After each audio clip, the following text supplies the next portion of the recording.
President.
Thank you very much, Mr. Vice President, for recognizing me and allowing me what I hope will be a brief interjection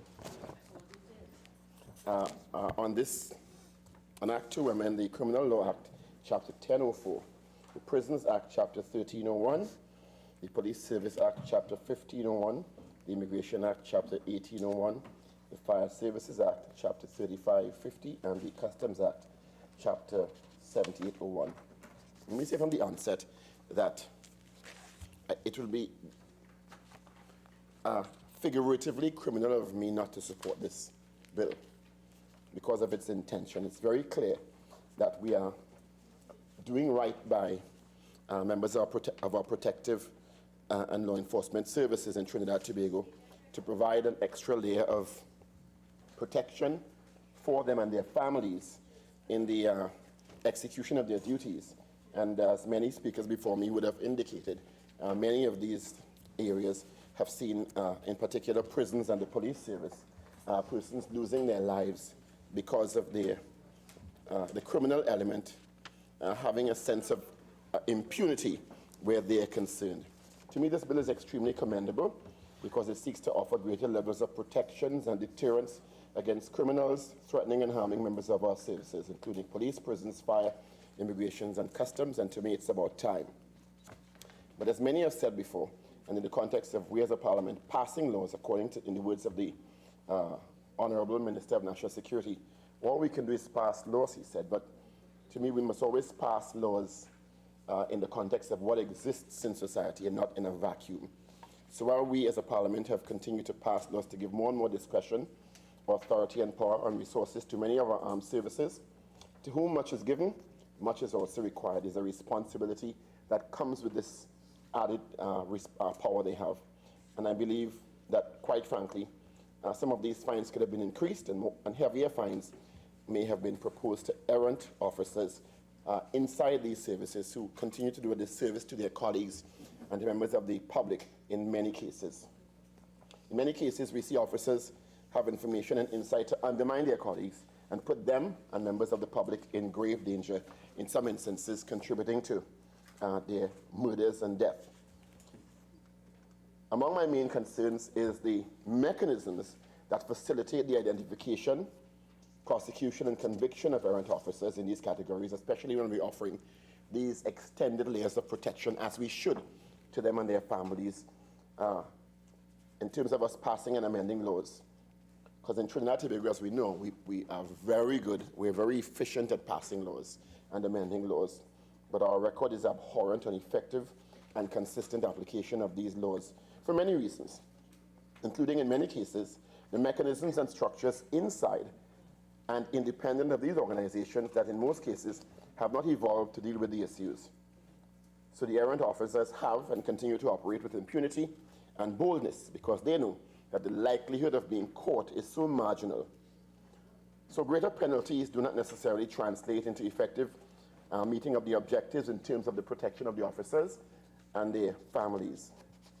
For example, Mr. Vice President, through you, the Police Commissioner is on record as saying in many interviews that he created SORT, the Special Operation Response Team, because he could not trust intelligence to all aspects of the police service. In many instances, he said very recently on an interview that they would plan operations to take down criminals. And when they get to the venue of the target, the alleged criminals will be waiting and offering them a cup of coffee and tea. Welcome. Because they got the information beforehand. And this is not uncommon.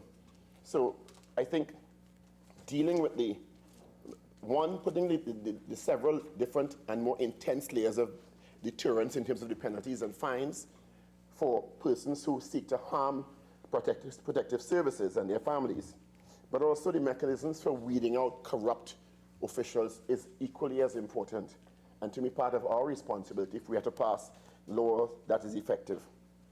A classic example to me, and I'll give two examples actually. One is something described in Trinidad and Tobago that occurred on March 23, 2015 as a day of total policing, which I would like to call a day of disgraceful policing because of the impact it had in Trinidad and Tobago. So we should just stop calling it a day of total policing because it wasn't policing, it was disgraceful. And in that regard, we've never been able to get closure on who would have been responsible if we are to believe some sinister motive was afoot on that day. So I think that we really have to look at those situations. Another example that I can give is the prison break of 2015 and the fact that to date, no one has been held responsible and someone may have been complicit inside the walls of the prison among the ranks of the prison's officers who may have actually facilitated the weapons that ended up inside the prison walls and the facilitation of that prison break, which ended with the life of a police officer being cut short. And these, in the context of what I say with this law being very commendable, we also have to look at that side of it, because without that, we can't bring those complicit persons to justice.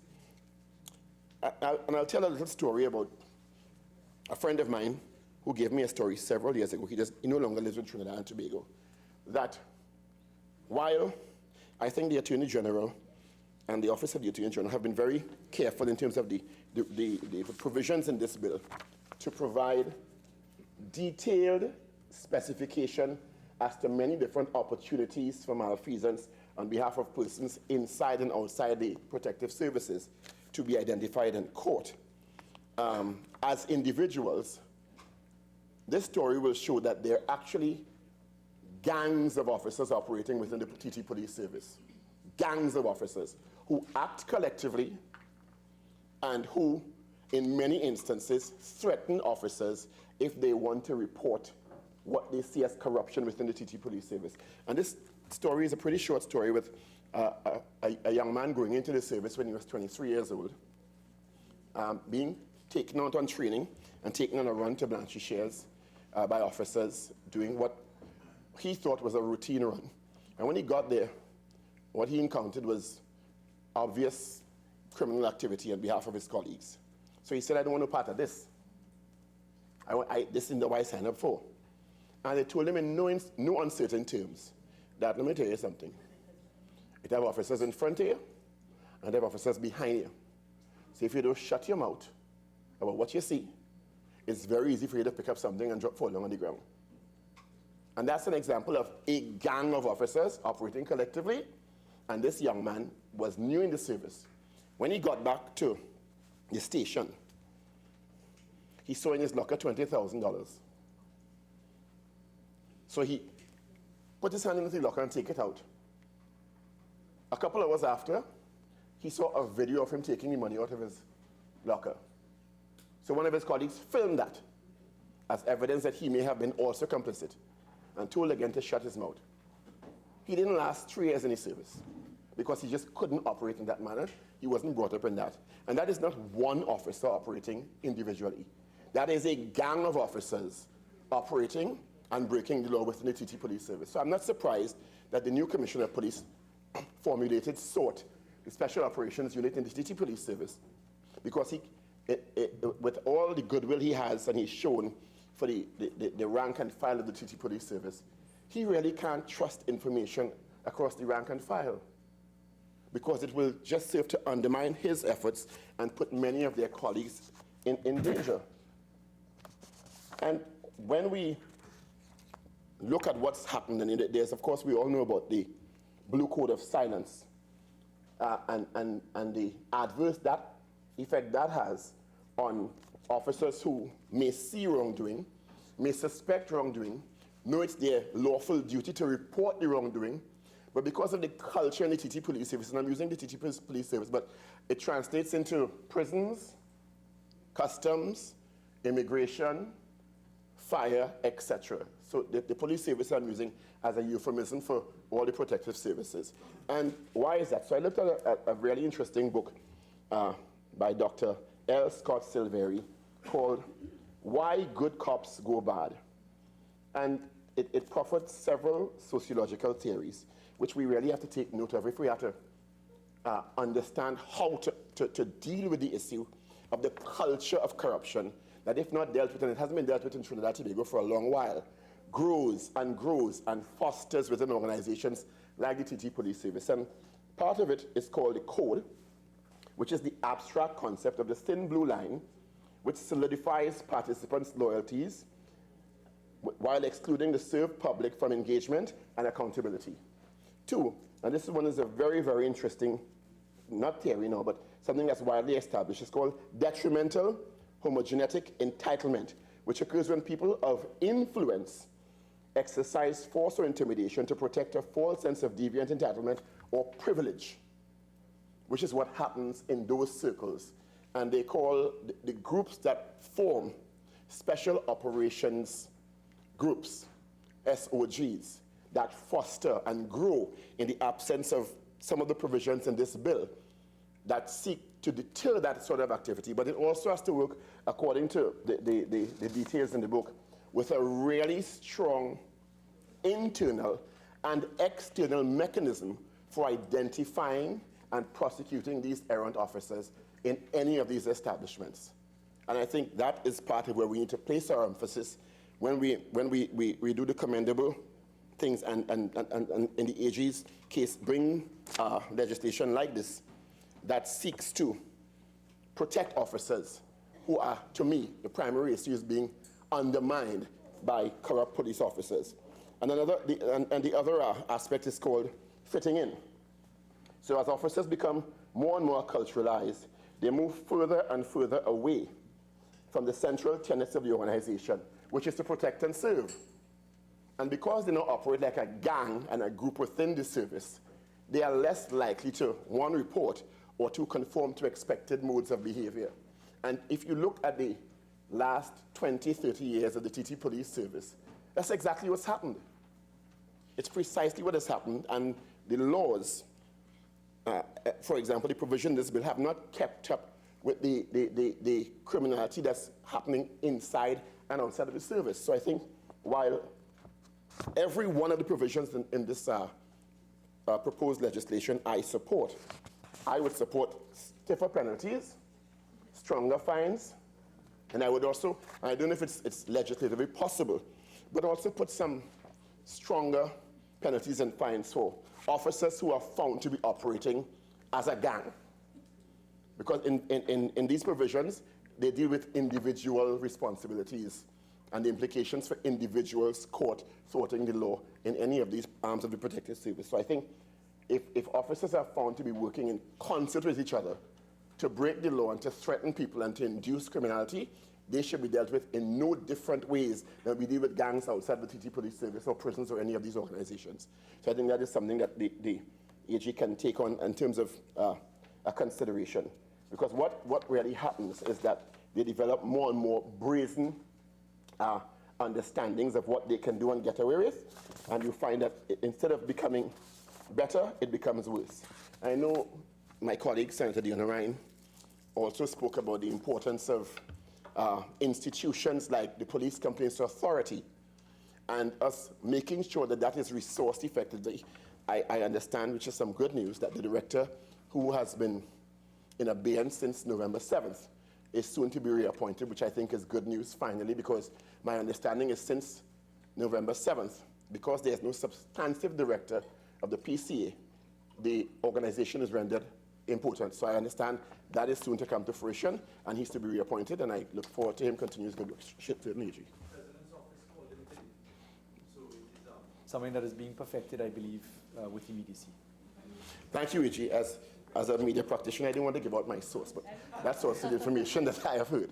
So I was really happy to hear that, because I think, and I'll put in a record, Mr. West has done an excellent job in that regard, and there's no reason why he should not be reappointed to continue his good work. So I'm really happy that he's going to be reappointed to continue his good work, given the kinds of, the numbers of cases that Senator Hussain has pointed out in terms of complaints that have come before him, over 200 criminal complaints. And I'm not saying that the PCA is there to convict errant police officers. It's also to carry out fulsome investigations to exonerate officers who have been wrongly accused. So very often we go to the default, well, once they're accused, they're guilty. That's not the case, and the PCA has been very effective in being fair and transparent in terms of championing those investigations, and I think it needs to be commended.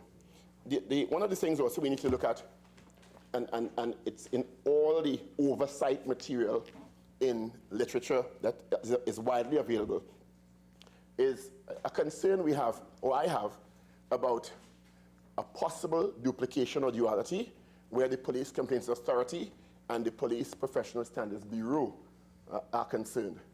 Where, according to, and I hope I'm interpreting it correctly, the Police Complaints Authority is the only body legislatively with the remit of investigating criminal allegations on behalf or within the ranks of the Police Service. So I'm wondering, if that is there, what is the purpose of the Police Professional Standards Bureau? Because I know, and the AG is laughing because he realizes there's a problem there also. And the Police Professional Standards Bureau should actually have ceased to exist once the PCA came into being, because the Police Complaints Division investigates, to my understanding, complaints of indiscipline as opposed to criminal activity. So when you have that sort of situation, it's very easy for errant officers to slip through that duality. And to me, that needs to be urgently addressed.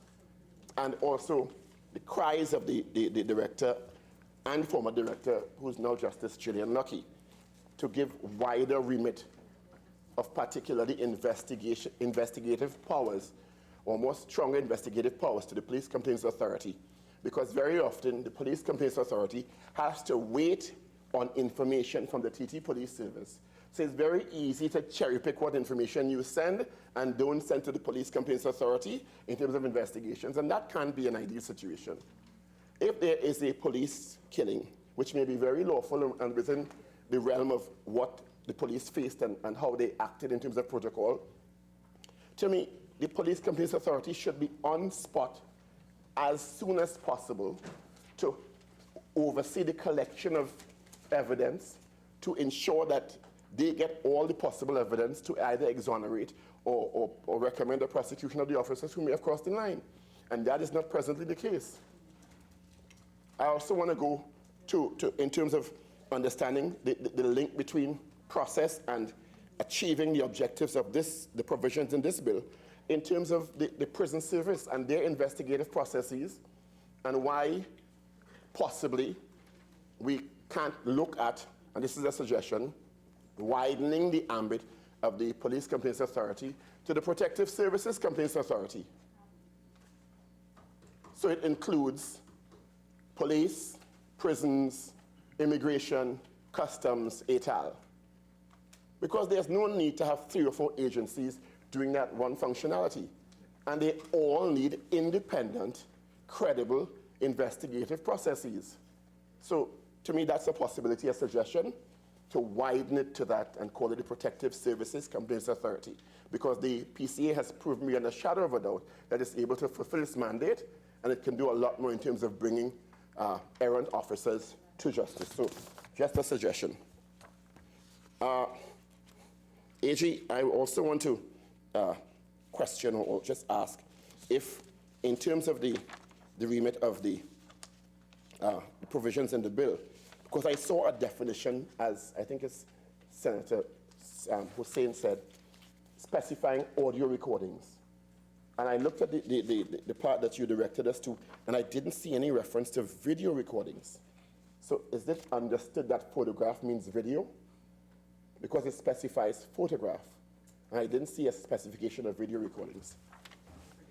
Senator Hussain made a good point. I had an interesting discussion with our CPC's team, who thought that images went there, but out of an abundance of caution, we may very well be looking at an amendment at committee stage just to be expressly wide in our views there. So we're taking notes as we go along.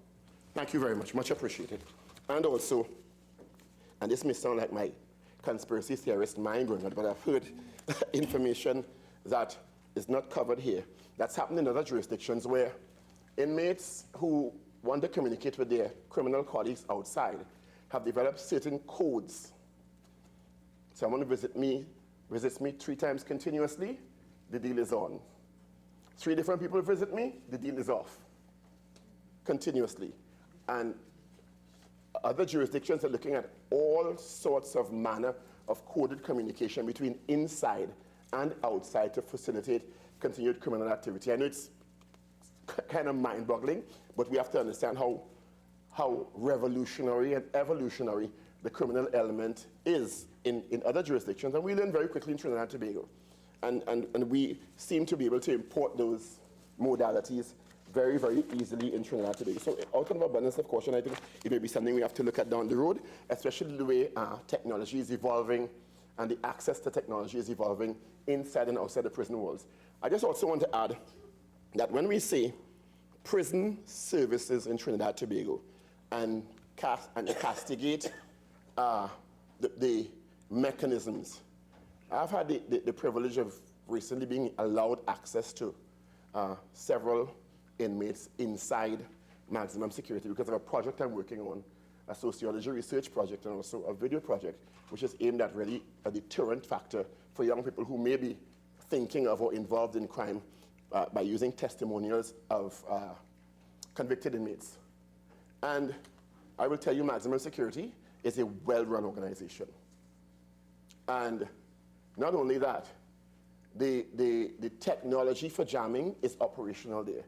So we need to disaggregate maximum security as an institution from what may be happening in Port of Spain and or in Golden Grove, and the conditions and the disparities within those. I also want to add that in talking to over 20 persons at maximum security, their restorative justice program is excellent there because they have several programs, music, art, information. They get certificates for participation.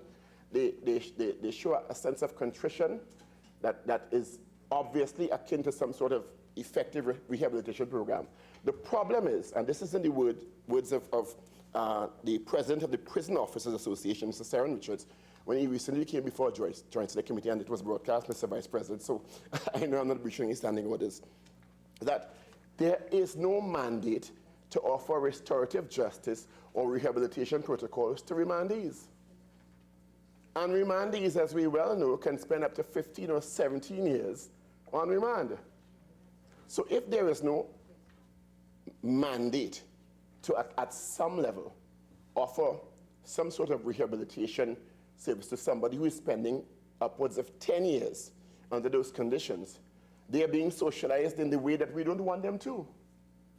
So just because the remandee situation, and I understand why in principle it's not so, because a remandee has not been convicted and is not expected to spend a lot of time behind bars before he or she goes through the criminal justice system to either be convicted or exonerated.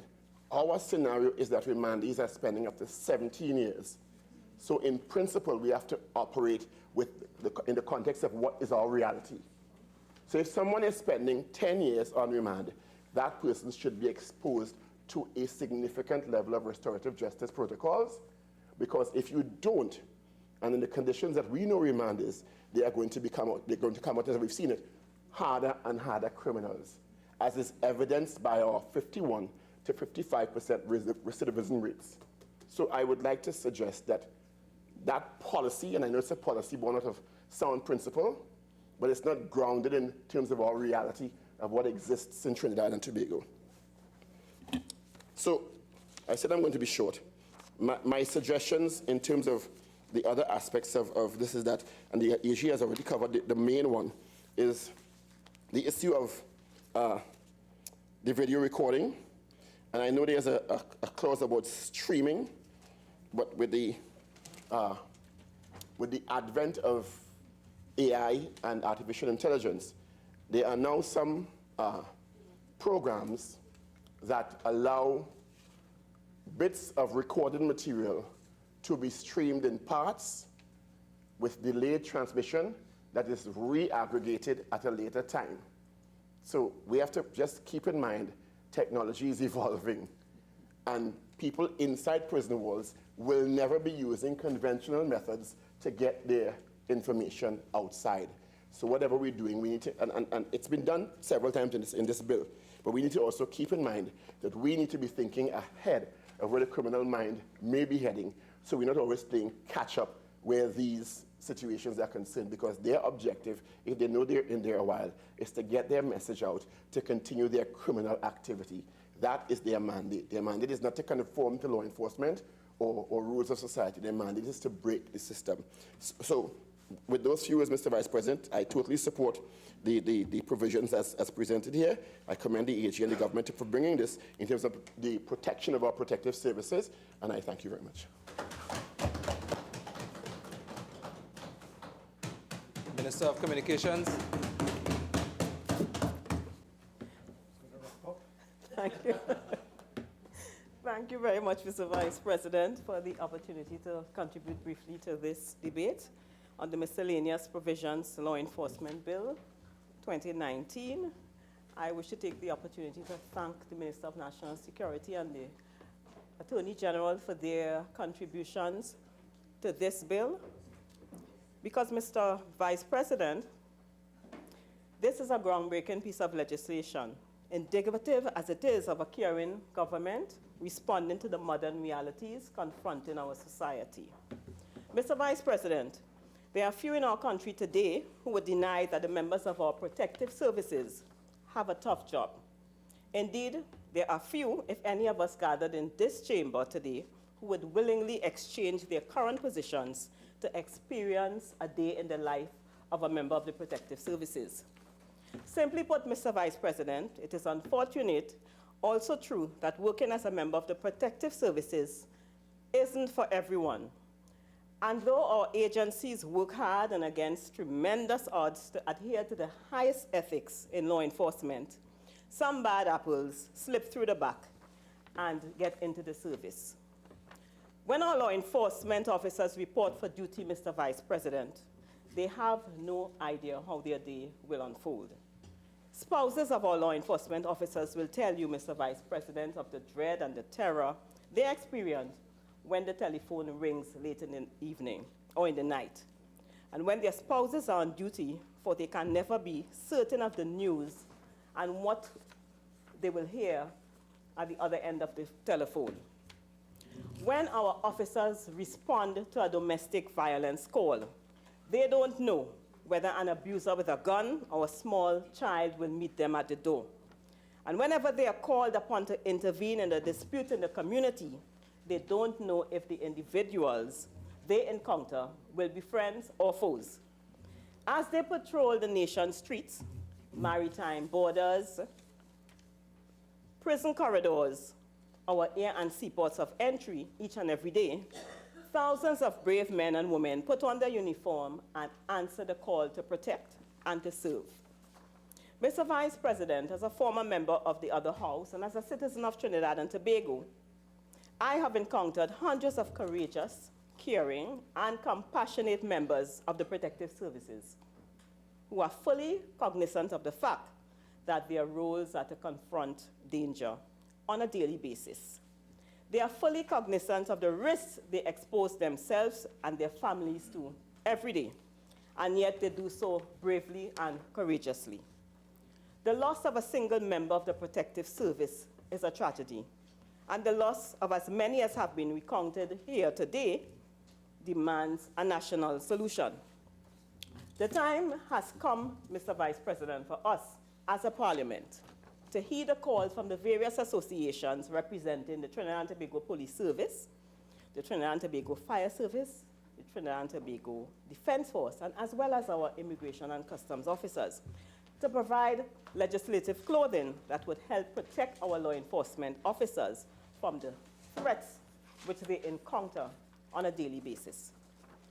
Mr. Vice President, providing monetary compensation to officers killed in the line of duty, as necessary and as important that it is, does nothing for the young son who is left without the guiding hand of his father, or the young girl who is left without the nurturing touch of her mother. Monetary compensation will not erase the memories of Police Constable Richard Babwa's parents, the loss of their son to gun-toting bandits in December 2017. That compensation cannot replace the life of Police Constable Sherman Maynard, who was shot and killed on July the 24th, 2015, when 3 prisoners, armed with guns and grenades, shot their way out of the Port of Spain State Prison.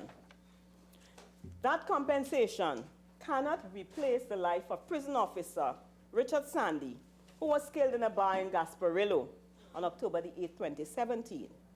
Mr. Vice President, I recall the words of the president of the Prison Association at the time, Saron Richards. And of course, some of my colleagues did refer to Saron Richards, who at a candlelight vigil outside the Port of Spain prison on October the 17th, 2017, said, and I quote, "The vigil was held in an effort to get recognition from the government and parliament, so steps could be taken to put legislation in place to better protect the prison officers," end of quote, Mr. Vice President. Noting at that time that 16 prison officers had been killed between 2002 and 2017, Officer Richards went on to note that, and I quote, "We are recognizing ourselves. We are not waiting for the state to recognize us, because true recognition begins internally and then externally." And I want to say to Prison Officer Saron Richards, who is head of the Prison Service Association, today that Section 11, Clause 3F of the Prisons Act, and new Section 22 deals with, and it speaks about assault and retaliation against prison officers and penalties. The state is not recognizing the contribution of prison officers. This is what Saron Richards said. So we are taking this opportunity to remember the officers who have fallen in the line of duty in our heart and in our prayers. And this is when they were involved in the vigil because of the death of prison officers. So, Mr. Vice President, prison officers serve as the last bastion of the nation's security and constitute one of the 4 primary agencies in the criminal justice system, which includes the police, judiciary, and probation being the other. And not only is it their job to secure the public for persons who would have run afoul of the law, and for a significantly longer period than the police at that, but also to devise and implement strategies and programs aimed at the prisoners' rehabilitation and subsequent reintegration into society. And this holds true whether the inmate is remanded or convicted. The congregation of these criminal elements in one common area brings with it a heightened level of risk for the prison officers that does not accrue in any other of the criminal justice system agencies. In recent times, the proliferation of threats to officers and the actual follow-through on these threats serves as evidence of the inherent risk. So when we come to the Parliament today, Mr. Vice President, to debate legislation that would criminalize threats and attacks against the members of the protective services, we are in fact answering the call of every single member of these bodies. We are saying that we have heard the cries and are answering these calls. Mr. Vice President, and I am certainly hopeful that all the members on the opposite side would join us and support this legislation. In telegraphing government's intention to respond to the officers, the Minister of National Security, the Honorable Stuart Young, in January 2019, captured the essence of the proposed legislation before us when he said he intended to lay in Parliament legislation that would allow for better protection of prison officers and other members of the protective services while on and off duty, while also imposing stiffer penalties for those officers found breaking the law. And Mr. Vice President, this is in fact what we are doing here this evening. Succinctly put, Mr. Vice President, that is what we are about. Because although the majority, many officers are good, upstanding, and hard-working individuals, we know that even good officers can sometimes go bad. So while we seek to protect them on the one hand, we are also mindful, sadly so, of the need to protect them from each other. And as I was writing this, I thought about, I would like to see, Mr. Vice President, more associations coming out and not just defending officers, but also speaking to them about some of their errant ways and bad behavior. We would like to see, they're very, very vocal, defending each other, but I also would like them to also, because some things that take place in the different services, they are at fault. So, Mr. Vice President, this bill is not merely about punishing those who would dare to attack our law enforcement officers. It is, in my respectful view, is also about conveying to the wider national community the absolute respect and gratitude this government holds for those who daily put their lives at risk for others. The fines and prison sentences that are featured in this bill can never equate to a life that is lost, a career that is truncated by injury, a reputation permanently damaged by callous and unfounded allegations. The message that is being sent is that such behavior has no place in a modern society, that such behavior, once identified and proven, is not going to be allowed to go unpunished. Mr. Vice President, there was a time in this society when the three persons who garnered the most respect in the community were the priests, the school principals, and the police officers. Over time, for reasons, some of them self-inflicted, sad to say, in each of these institutions, some of them have lost the ability to command significant respect in the communities. And the effect of the decline in respect, Mr. Vice President, is a situation where communities are turning on each other. Mr. Vice President, you and I are perfectly aware that legislation cannot bring respect. Indeed, as we have seen even in this August chamber and in the other place, the existence of rules and standing orders do not necessarily guarantee that those of us entrusted with the responsibility of leadership always live up to the expectations of the populace. Mr. Vice President, we too would be burying our heads in the proverbial sand if we do not accept that sometimes it becomes necessary to not only waive the book of standing orders, but occasionally, when we step out of what is demanded of us, to crack the whip as well and impose the necessary sanctions. Mr. Vice President, one thing I've learned, from my mom is that you cannot legislate brought up see. It is a character trait that is developed internally and individually, but nurtured by a wider societal belief in what is good and proper behavior. And the imposition of increased penalties and prison sentences for crimes against our law enforcement officers should therefore serve as a deterrent for those who step outside of what is permissible conduct when interfacing with them. I am aware, and painfully so, that the quantum of the fines and the severity of the prison sentences alone will not deter the citizen bent on disrupting the societal order. But the existence of these sanctions alongside societal respect for our law enforcement officers will certainly help. Mr. Vice President, the Trinidad and Tobago Police Service, Prison Service, Defense Force, and all the other institutions that are represented in this legislation are microcosms of the wider society. And if they are thieves and they are vagabonds in the wider society, then one must expect the presence of them within these institutions. And I say this, Madam, Mr. Vice President, neither to trivialize the gravity of the situation before us, nor to express support for rogue officers, but rather to demonstrate that within each institution in this country, there are those who, by virtue of their humanness, will engage in behavior that is less than honorable. And that is why, Mr. Vice President, this bill before us can't be likened to a double-edged sword.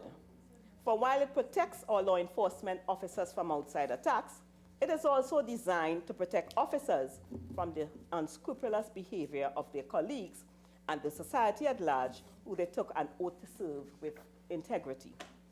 Only recently, Mr. Vice President, in an article published in the Newsday, dated November the 30th, 2019, the outspoken Justice Frank C. Prasad had this to say about two errant police officers who were before him. And I quote, "It is outrageous that Mohammed has not been subjected to disciplinary proceedings and that criminal charges not contemplated. Police have a war not only to fight crime on the streets, but an internal war to root out and hold accountable those police officers who are engaged in criminal activity," end of quote.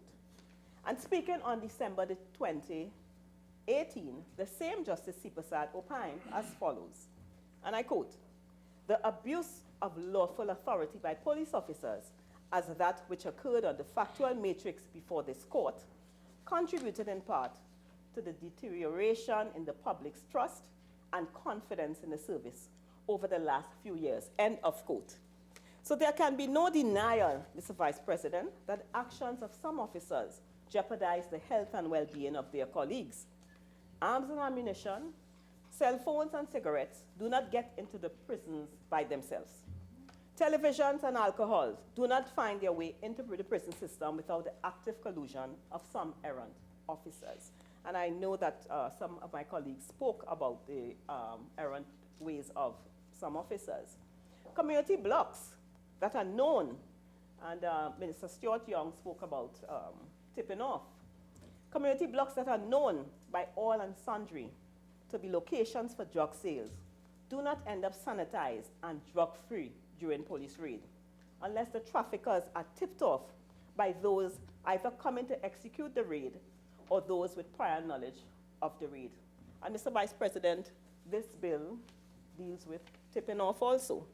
So drugs can be dropped off within our maritime borders for collection by divers later on if the pilots of these superfast boats are not aided and abetted by those aware of the specific timing of our border controls.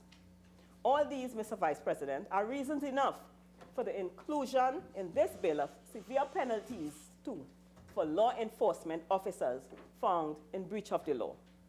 Such breaches, Mr. Vice President, are not victimless crimes, because every time an officer breaks the law, he endangers the lives of his colleagues. Every time an officer tips off a drug dealer, he increases the chances of his own family members becoming addicted to the curse of crack. Mr. Vice President, law enforcement is not everyone's cup of tea. Well, as far as I'm concerned, it is a thankless job, very similar to politics. It is a job that can desensitize even the most empathetic of persons. It is a job, though, that many would die for and indeed have given their lives for. Whenever there is a recruitment call for candidates for the various arms of the protective services, the respective locations are overwhelmed with applications, all eager and willing to serve their country. As legislators, we have a responsibility to all those aspiring for entry into the protective services, as well as for the thousands of professionals who make up the ranks. As legislators, we have a responsibility to them, to their families, and to the community. And that responsibility mandates that we take the necessary steps to increase their protection, as we are doing today. But to whom much is given, much is expected, Mr. Vice President, and therefore it is also incumbent on us to protect these officers from their own and to protect the wider society. So, Mr. Vice President, it is a very necessary piece of legislation and forms a part of the compendium of legislation designed to improve the criminal justice system in Trinidad and Tobago. And I'm extremely happy to stand here today to support this bill and urge my colleagues to do the same. I thank you. Senator Haynes. Thank you, Mr. Vice President. It is indeed an honor to contribute to an act to amend the Criminal Law Act, Chapter 1004, the Prisons Act, the Police Service Act, etc. Mr. Vice President, I think all of us approach this debate today understanding the importance of what is being asked of us. And as I stand in my contribution here today, I would just like to put a couple of things on the record for clarity. I am from a policing family. I grew up with police officers. I am declaring my interest very early on, right? Both my father and stepmother are members of the police service. So in my household, we have 2 police officers.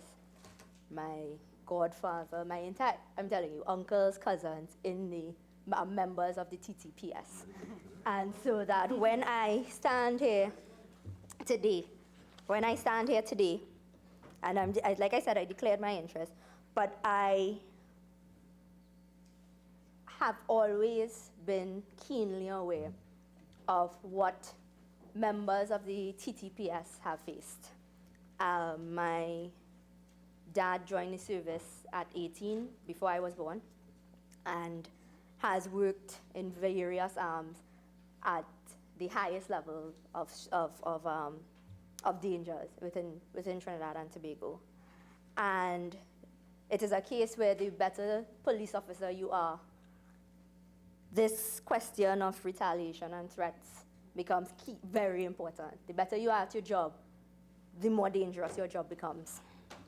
And so on the first point that I want to make, well, I actually had to rearrange after the contribution of the Minister of Communications, because the Minister of Communications started with that in terms of compensation for police officers who died in the line of duty.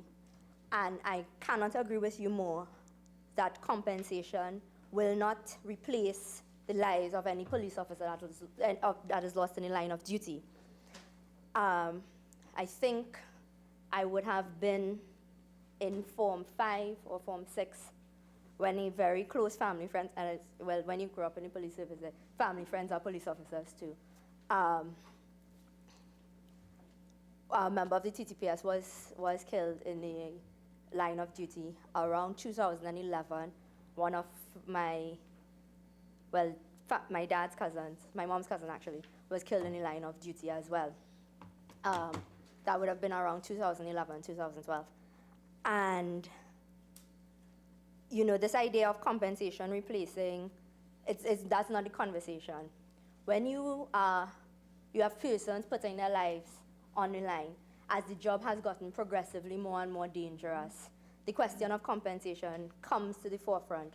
Because if you are in Form 5 or Form 6, approaching university, and the main breadwinner in the household is killed in the line of duty, it's not about replacing the individual, but it's funding your life after the main breadwinner has been killed in the line of duty. So when we raise the issue of compensation, it isn't at all a political issue. It isn't something that we're looking at to score points. It is a lived reality that if something happens to the main breadwinner in your household, what happens next to the family?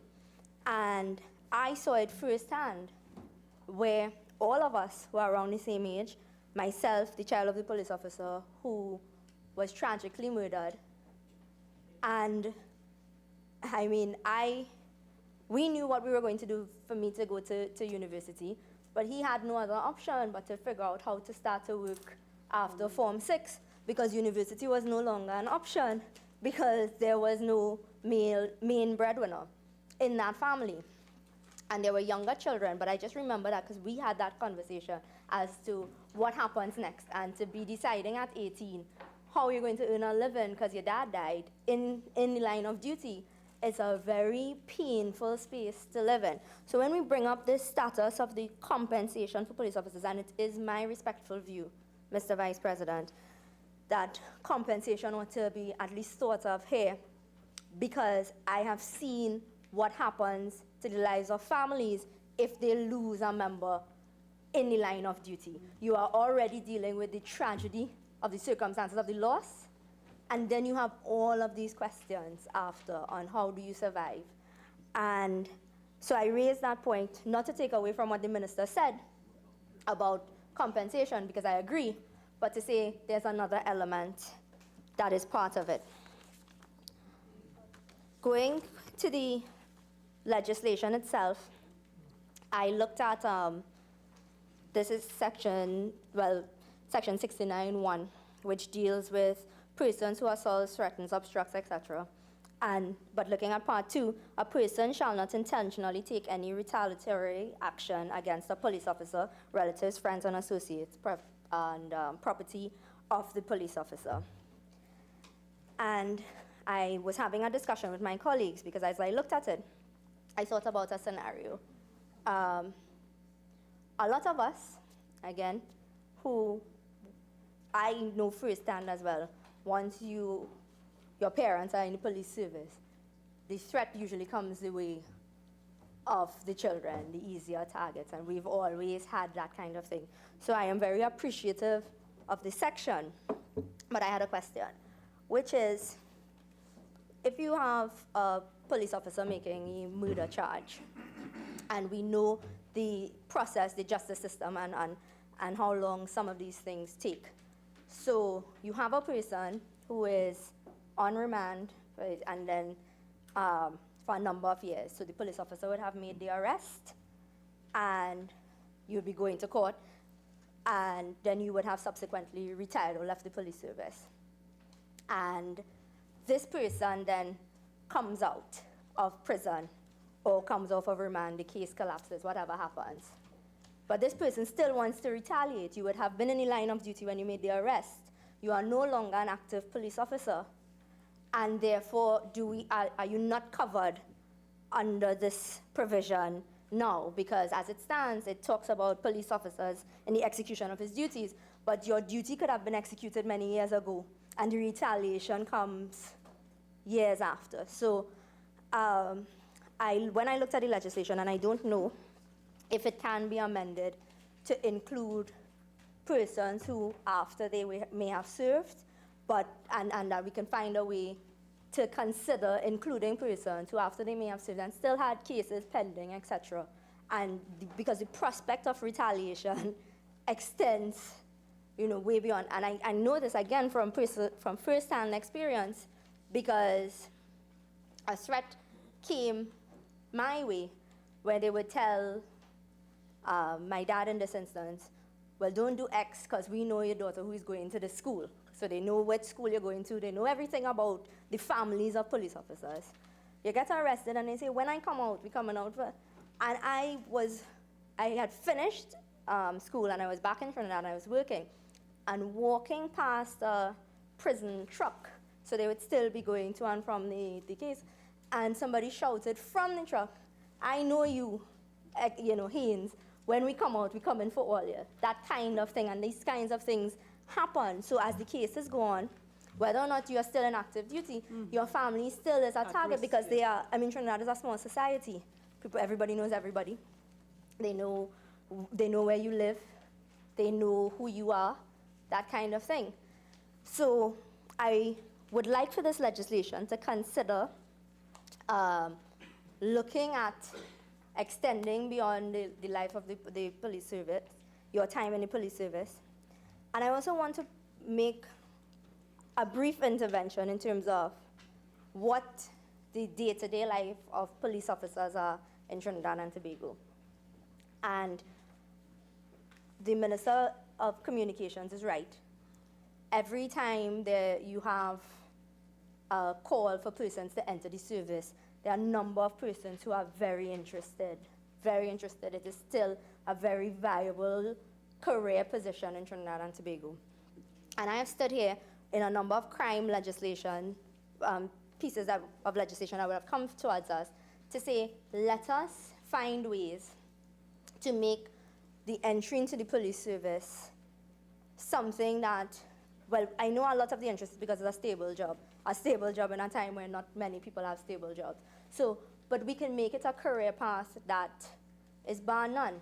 I went to school in New York, and I've made this point time and time again, that if you go to do a degree in criminology or something that would, or forensic science or something that benefits the police service, the structure is put in place that once you enter NYPD and you start to work, they start a debt forgiveness program for your university education. And these kinds of things will incentivize people to join the police service, but it also gives you a sense of empowerment and a sense of a career that's pushing you through.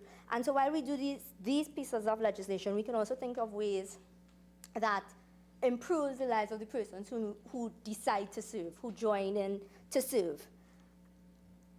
So that's one point. The other point is the state of some of these police stations. So while we're doing this on one hand, and I am sure persons will say, yes, we are grateful for it, and then you're going to work in some of the worst conditions, and you have to go on a daily basis. I think, there's some stations where you can't get water. Just a number of things that makes just getting to work difficult. And if we are serious about saying thank you for your service, thank you for putting your life in an increasingly dangerous job, then we ought to really put the operational part of this in place as well, because that's the most genuine way to say, we care about you, we care about the work that you're doing, and we want to make it so that you understand that Trinidad and Tobago is on the side of the TTPS. And every time there's a discussion about the police service, there is always a flip side of the ones who may not be so good. Having declared my interest, maybe I know all the good ones, but I have always said that when we have to be very careful, I think, with our rhetoric when it comes to most people, anybody really, and you should be careful with language in general, and what you say and what you put out there, because people talk about returning that idea of respect for people in the police service, respect for people who wear uniform. But oftentimes that disrespect comes from not just the small communities, not just the all your wicked people, but from people all around who, by the very words that they use, paint an entire service as not a good thing. And so if I am hearing the people at all levels of society saying, we need to get smarter police officers, plenty of them not bright, we need to get X, we need to get Y, and you are saying it like that, my desire to come out and serve diminishes. I mean, you're coming out to protect and serve, and then people never have good things to say unless they feel like it serves some other end. So I want to urge all of us as we look at, and that is not to say that we ought not to talk about the bad apples and the bad elements, but to just always be careful with our language, simply because today we're passing legislation that is for our servicemen. There'll be another day when we're passing legislation that may, and we put a kind of language out there, and people looking on say, well, I don't have to respect them because everybody knows these bad apples, and this one corrupt and that one corrupt and that kind of thing. And so, as we enter this discussion here today, and we looked at what we can do as a parliament to assist in the lives of our servicemen and women, I also want to urge the executive arm of the government to also look very closely at what they can do and do quickly to improve their lives overall beyond just our legislation. Because we'll do one part today, but they can also very quickly, Thursday's cabinet, that's tomorrow, do more, right, from an executive level. And if we do that, I think we would be in a better space. And with those few words, I thank you. Senator Thompson-Ahye. Thank you, Mr. Vice President.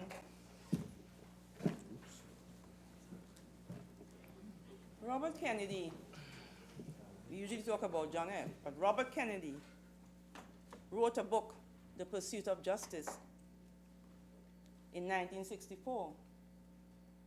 And he said, every society gets the kind of criminal it deserves. What is equally true is that every community gets the kind of law enforcement it insists upon. So we deserve the kind of criminal that we get because we nurture them. They do not come from the sky. We breed them. But in terms of our protection services, we have to insist. And today, we have before us a bill. The long title is a long title. An act to amend the Criminal Law Act, Chapter 1004, the Prison Act, Chapter 1301, the Police Service Act, Chapter 1501, the Immigration Act, Chapter 1801, the Fire Service Act, Chapter 3550, and the Customs Act, Chapter 7801.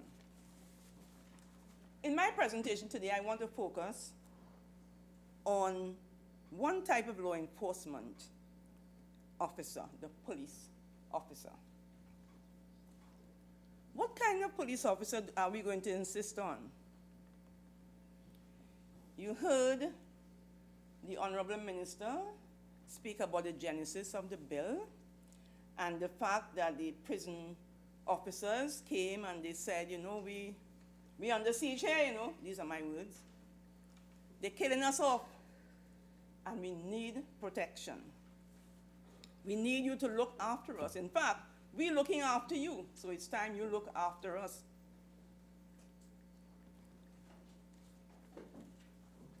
But this bill has come with a dual purpose. It's not only protecting the police officers and assisting them, but it is also insisting on the type of officer that we want, the type of enforcement officer that we want. So we have a range of provisions, and at the end of the day, I do not find them adequate for my purposes. So what do we expect of the police? We expect policing of the police. What does that mean? There are several duties involved. We want them to maintain order and safety, to protect us, to prevent crime, to detect and investigate criminal activities. They protect persons and property. They counsel.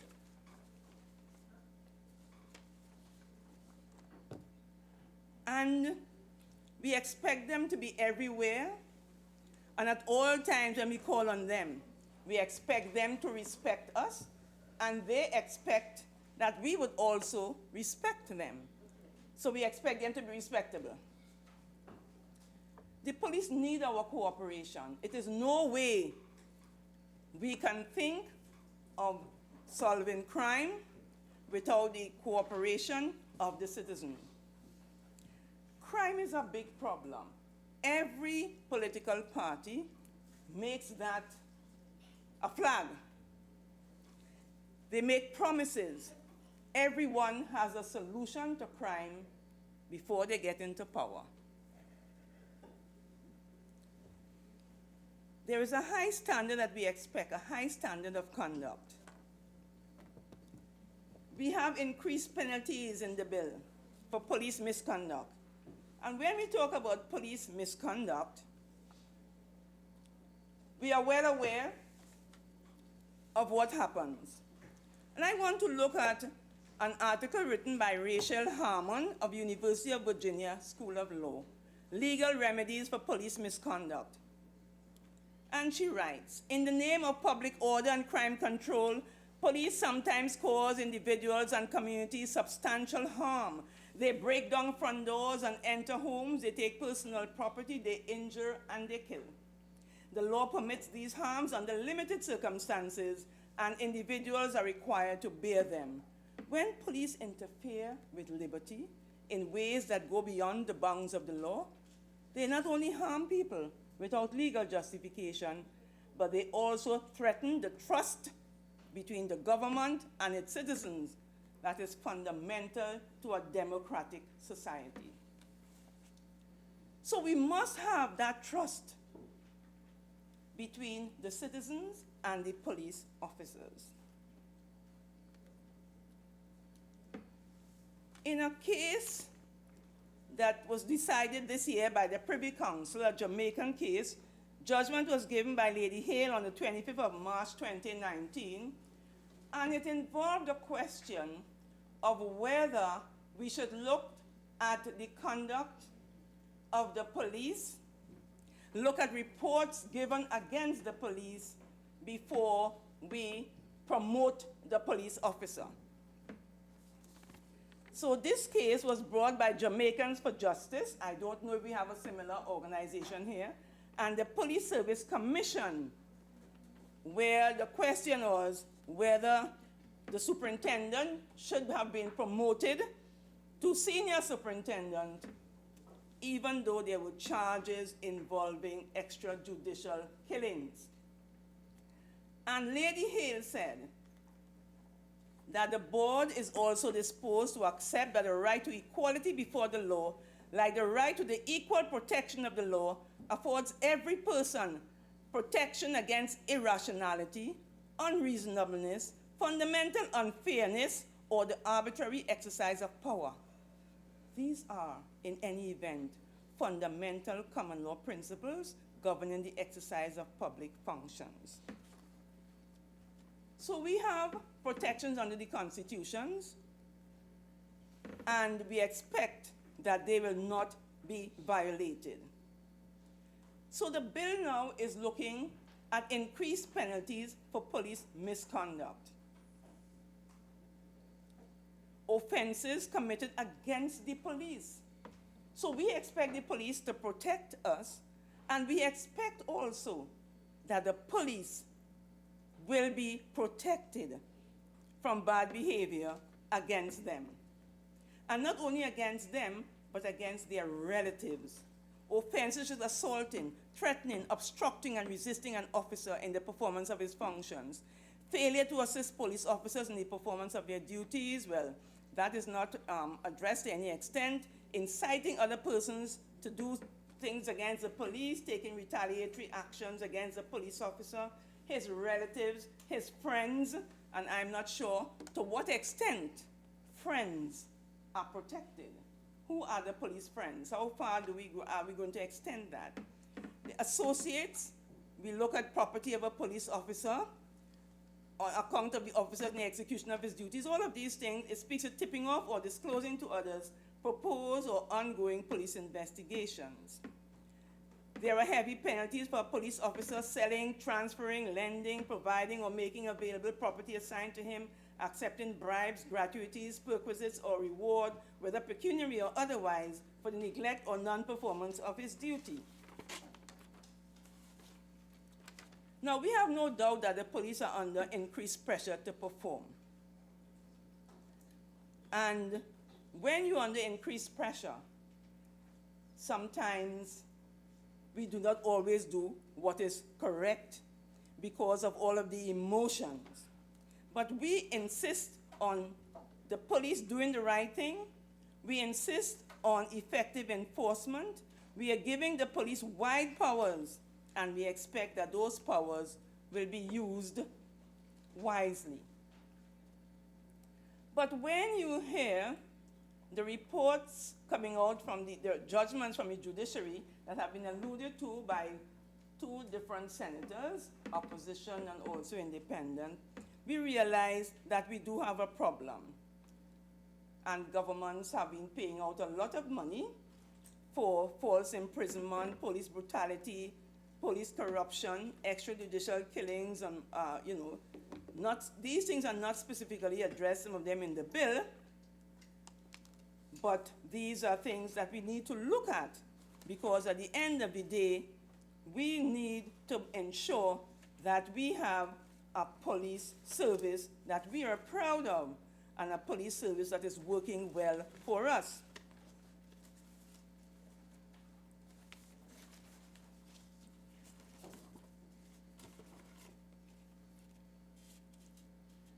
So there are many areas of misconduct. Coerced false confession, we hear about that. Intimidation, false arrest, false imprisonment, falsification of evidence, spoliation of evidence, police perjury, witness tampering, police brutality, police corruption, unwarranted surveillance, unwarranted searches, bribing or lobbying legislators, a curious one in Wikipedia, bribing or lobbying legislators to pass or maintain laws that give police excessive power or status. Very interesting, very interesting. And we have selective enforcement, so that if you are liked, the police will not enforce a law against you, but if you are not liked, and then that's where the discrimination comes in. And we have cases of sexual misconduct. So these things are not specifically addressed in the bill. And we remember, some of us are old enough to remember the very senior police officer who took the young girl up at Mount St. Benedict, had the priest bless her, and then had sex with her. And he got a very long term of imprisonment. We have off-duty misconduct. We have using badges or ID to get entry into concerts, to get discounts and so on. We see the police officers there and they display their badges and people let them in, or they might get free meals, and so all of this is corruption that we have to deal with. But we have in the bill influencing and giving the police officer, entertaining the police officer. I'm not sure what that means. And drinks and so on. Now that the Christmas season is coming around, we have to be very careful how we entertain, if at all we could entertain a police officer. Do we always know if they're on duty or not? Because many officers are not on duty in plain clothes, you see? So that if I know a police officer and he passes by my house, I mean it's Christmas time, and because of my name, he may be thinking I'm hailing out to him, that the people are saying, come by me, you know? Because they're hearing a lot of ahi, ahi, ahi. And then you find that, what do I do? Tell him, well, I cannot entertain you because it's going to be a criminal offense. Give him water to drink. Oh, all right, I should give them water to drink. So we have a number of problems that we need to address, because at the end of the day, we want a safe society. And we really cannot have a safe society without law enforcement officials who will do their job. We are prepared to assist them as best we can. We cannot always assist, and one has to be very careful how one, in fact, interprets the law of requiring assistance of the persons when you see a crime is committed, because I may not be as strong as some of my fellow senators. So I may decide I will go in a different direction if I see a police is on the threat, because I may fear for my own safety. So we have to consider all of those things. But at the end of the day, we really want a police service that is free from misconduct. But it is not only the public that threatens the police service. So perhaps one also ought to consider threats from within the police service against the members of the police service.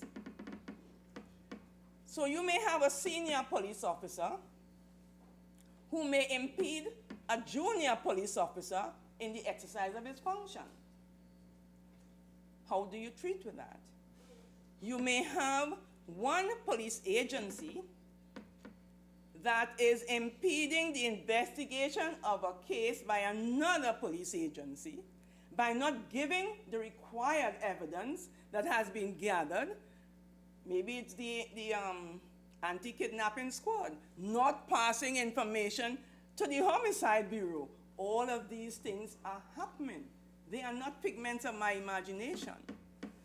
So we ought to look to see interagency if the required cooperation is happening, or if it is that senior police officers are in fact not doing what they're supposed to do. Who is a junior to report to?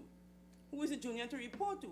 I passed by a police station one day to collect something for one of my law students, and who was getting married in another country.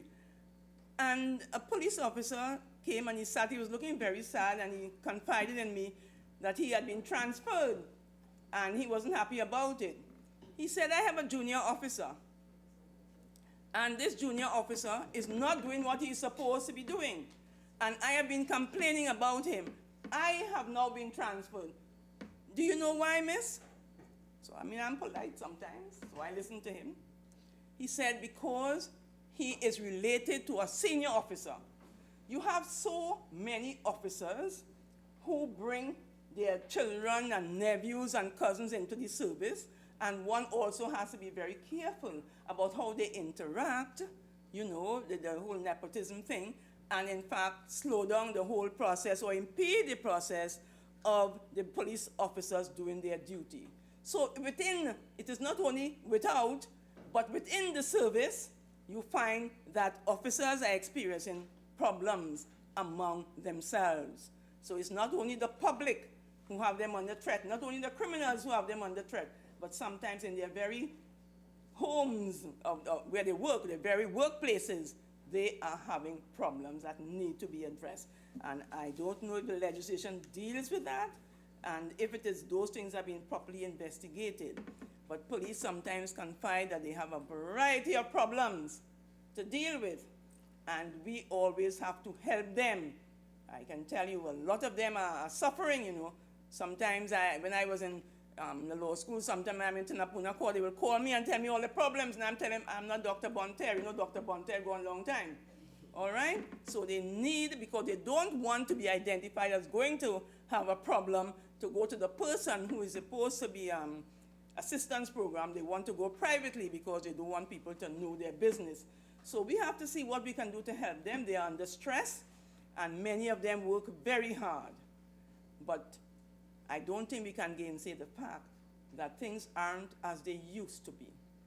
The police officers who have retired, they meet at times, and I tell them this you should call that meeting nostalgia, because what they talk about is the good old days and how they used to solve crime. And I say, I miss you so much, because you can tell me, when I tell you something has happened at my home, you say, okay, it's this person, because they know the modus operandi. Mm-hmm. So we need a lot of training, of the police. We need to have that trust between us, the society, and the police service, because I still believe there are many who want to do well.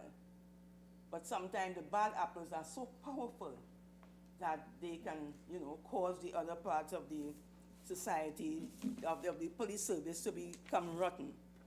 So we will support the bill. I would like you to look at some of the provisions that are missing, Mr. Attorney General, and see what we can do, because police suppression of evidence, disappearance of evidence, we know about the cocaine and the rats and so on, failure to investigate, ignoring witnesses, failure to take reports sometimes, or they may take a report in a half-hearted way, or take it in a partial way. I've seen some reports. I had occasion to show somebody a report a couple days ago where they don't say everything because they don't want certain people to be implicated. So they do a mama guy. Look your receipt. And when you look at the receipt, it is very, very woefully inadequate. And so we need proper storage and so on. So we are here to assist the police, but what we will not agree to is the police not doing their jobs and not doing it properly. We need to be vocal about that, and we need to have people to listen to us and believe that the police can do better and should do better, because that's the kind of police service that we want. We are all in this together. It may sound familiar, but it's true. We're all in this together. So let's go forward and see what we can do with this bill. It may need a little tweaking here and there, but we're here to assist, because at the end of the day, we want a safe society. This is our home. We ain't going nowhere. Thank you, Madam President. Senator Deyalsingh. Thank you, Madam President, for allowing me to partake in this discussion.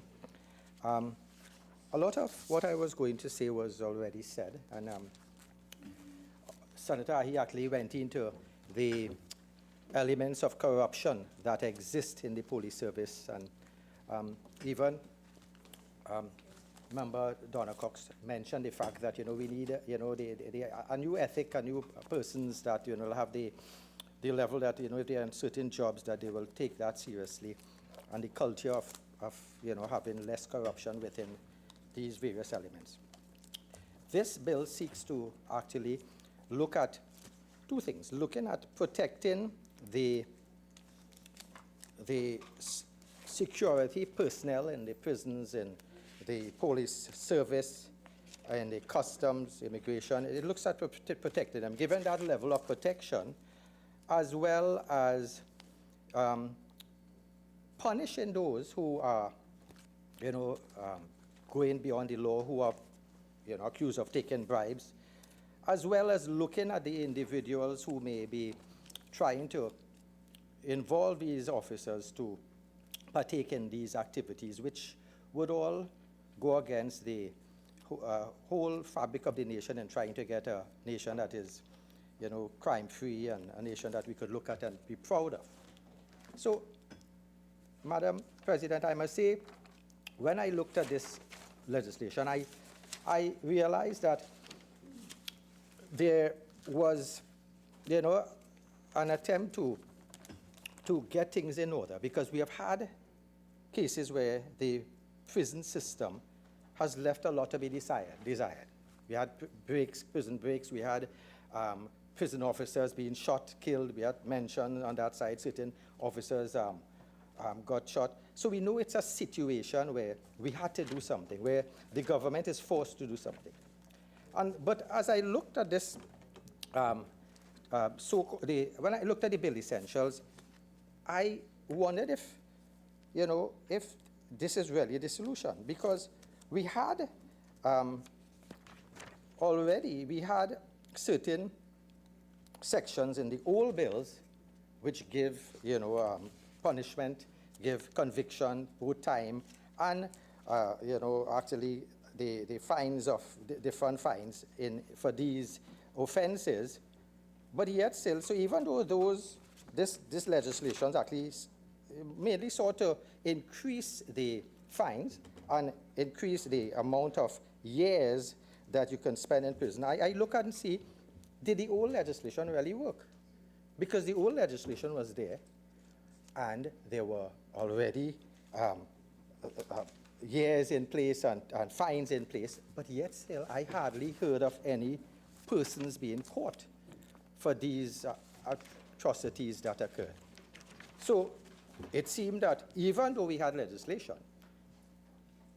we were not catching the persons. We didn't have things in place to detect as a deterrent, to hold these people and catch them. So even though we pass new laws, and it looks impressive, I mean, it looks from moving from, a case where you have, for instance, we looked at increasing the fines. A person who breaches the section in Clause 3, Section 8, when we are looking at bringing and throwing or conveying prohibited articles into or out of the prison, we have increased it from 5 years, $150,000, to 7 years, $300,000.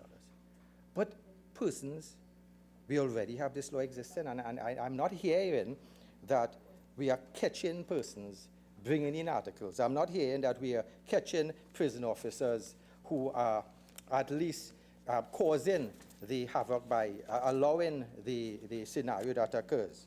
So if we are not catching them in the old law, I ask a question, would we catch them with the new law? I am not impressed about that. What I must say, though, even though we are looking at the laws, I have to say, if we have really to look at the bill essentials, what it tends to do, I would like to go through certain parts of it. But I'm saying, Madam President, I feel ashamed when persons hear that we have to take taxpayers' money to put jammers in prisons, because prisons are supposed to be the highest security area in Trinidad and Tobago. If you cannot see what's coming into a prison, or even sometimes out of a prison, how would you give us the level of satisfaction that, you can protect the rest of society. If you cannot shut down a prison properly, and you cannot have items going into the prison, how could you give us that guarantee that, the rest of society would be protected? Our borders would protect us. So my level is, I think, while this legislation is there, and I'm thinking, yes, the government may try to give us that legislation to give us a level of comfort, hey, we are doing something. I'm still thinking we're not tackling the cause. We are not getting the area where we need to get at. Let's look at the prison officers, where we need to get as the errant prison officers. You see, Madam President, I looked at Loop News, active review of prison security measures after contraband video by Dalisa Gurulal in 18th May 2018, where, continuous evaluation of measures in place at nation's prison to ensure that contraband items are kept out remain in place. So there are continuous evaluation of measures. That's the assurance from National Security Minister Edmund Dillon, who says jammers and scanners have been implemented at TT jails to prevent the use of cell phones within the prison walls. So we may have felt comforted with this. Yet still, it gave me a little discomfort to know we have to be spending money to get jammers, taxpayers' money to get jammers, while if the prison officers were doing their duty, this would not have been a necessity. But then, so when I looked at what happened in May 18, this report in 18th of May 2018, coming now, 174 days ago, The Guardian had an article on Thursday, June the 13th, 2019, and it was also in CNC television. Wi-Fi devices, 35 phones amount seized prison contraband. So here you are. We got a level of comfort in 2018, and even before, every time there's something found in prison, you hear certain promises, but it continues. And in this article, it showed that the officers found 350 loose cigarettes. Now, that's a lot of money because another senator mentioned, I think, it's $100 for a cigarette. 20 cigarette lighters, 35 cell phones, 40 SIM cards, 5 cell phone batteries, 39 headsets, 400 loose wrapping paper. Loose wrapping paper, Madam President, I'll come to that in a while. So the wrapping paper, obviously, we know is for marijuana. But I will come to something, a point I would like to elaborate later. 4 Wi-Fi devices, razor blades, scales, improvised weapons, and over 2 pounds of plant-like substance. So, again, plant-like substance. It seems that we cannot take a substance and analyze it, even though we have top botanists here in the University of the West Indies, right? So, therefore, what alarmed me is razor blades. This can be used as weapons. Scales, what are you having scales for? You're going to, there's some sort of business going on in the prison. The massive haul is being described as the largest find of 2019. A release from TT Prison Service says the raid was conducted by officers from combined units of prison service, and there were no reports of injury either to officers or inmates from the search. Madam President, I am happy that this search was done.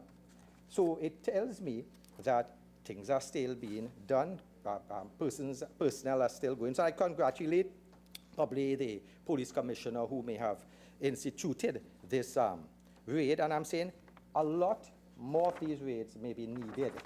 We may need a team of soldiers and other officers to go in from time to time to do spot checks. Because if we don't, Madam President, all this legislation we have here will be a waste of time. So, Madam President, I looked at the fact that we have the legislation. I wondered, how could we get the legislation to work? Because the old legislation was there. Granted, the fees went up, the charges went up, and the time spent went up for any sort of infractions. But how could we get it to work? What could we do as deterrent? I'm not looking at police officers because Senator Ahye did mention about police officers and this, but I say deterrent. What could we do?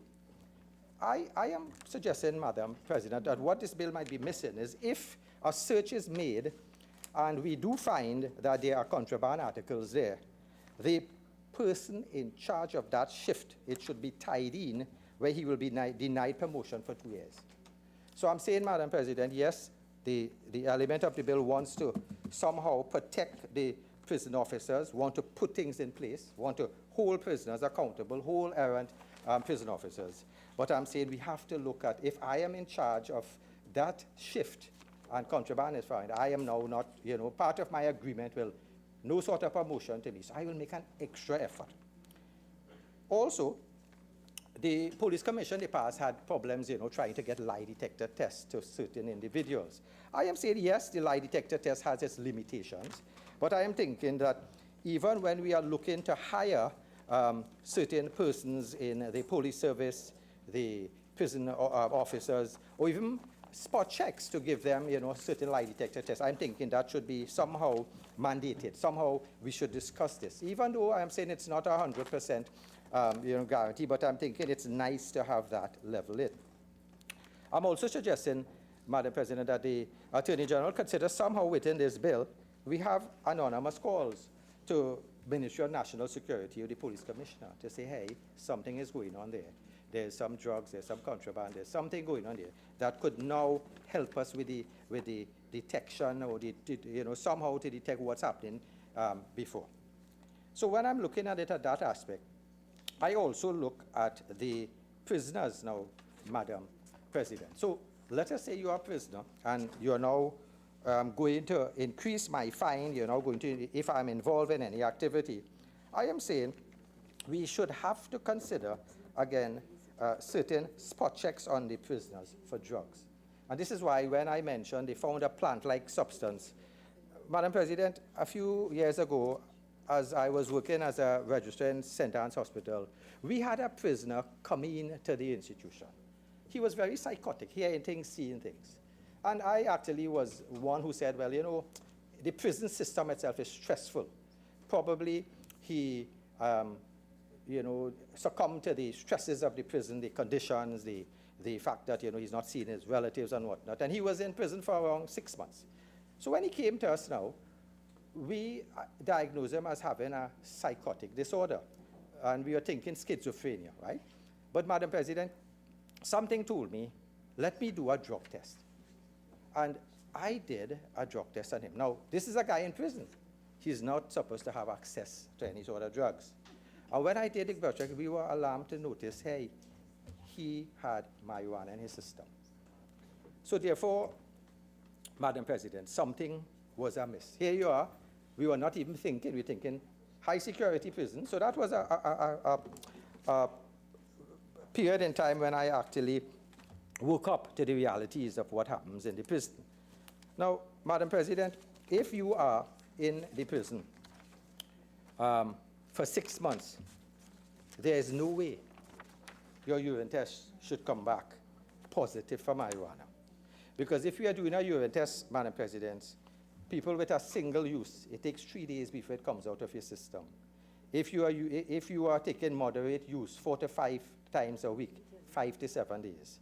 And if you're heavy use, it takes 30 days to come out of your system. This man was in prison 6 months. So obviously he was getting it there. So Madam President, I would like to say that obviously there's something not right going on in our prisons. If persons could have access to drugs, and I'm thinking that this legislation may help, but we have to detect it. So how could we detect it? Spot checks to the prisoners, Madam President. You spot checks to the prisoners, you do drug testing, and I think it's within the prison rules you can do that spot checks on prisoners and the urine with the medical officer there. So I'm thinking if you do a spot check on a prisoner and you find marijuana or cocaine or other substance, and they have been there more than, a period of, once they're there more than 30 days, if you're heavy use, and you still find that, something is not too right at that prison. And therefore, you do a detailed investigation of what is going on. So that is one way we could be alerted. And Madam President, even cigarettes, as a person mentioned, is a prohibited item. You're going in with cigarettes. I mean, cigarettes, it causes cancer, it causes a lot of problems. Probably prison is a place where you can stop people from smoking. And I'm saying they may have withdrawal, but there's smoking cessation clinics the government has started. And I'm thinking we can extend it into the prison where we can help those persons who come in there and suddenly have to stop the cigarettes cold turkey. But I'm saying, if it's a prohibited item, they should not be getting it. So, Madam President, when I looked at the old legislation and increases, I also looked at the fact that new pieces of law came into being. The tipping off, Section 53A, 53A with prison officers tipping off, then 41A tipping off immigration officers, Section 50H under the Police Service Act. All those were new laws that we saw was necessary for the tipping off. And we heard someone mention that when the police officers went on a raid, the persons who they visited were inviting them for a cup of coffee, expecting them. So this may help, but we have to know how we are going to get the individuals, how we're going to get them some sort of evidence that tipping off occurs. Madam President, the greatest threat to a prison officer is another prison officer. I always say that, the greatest threat, because whilst you are there and you are getting phones in prisons, you can call out, you can make that hit, you can make that threat to that family. So therefore, it's a system where you have to be looking behind your back at your fellow workers, because due to monetary gain, they may, for a pound, they may sell their soul for some money, for a mess of potage. I'm saying it is wrong, and it is something we have to address, but we have to know how we are going to get them. The law is there, and we're not getting them presently. My suggestion is probably it's time that we consider,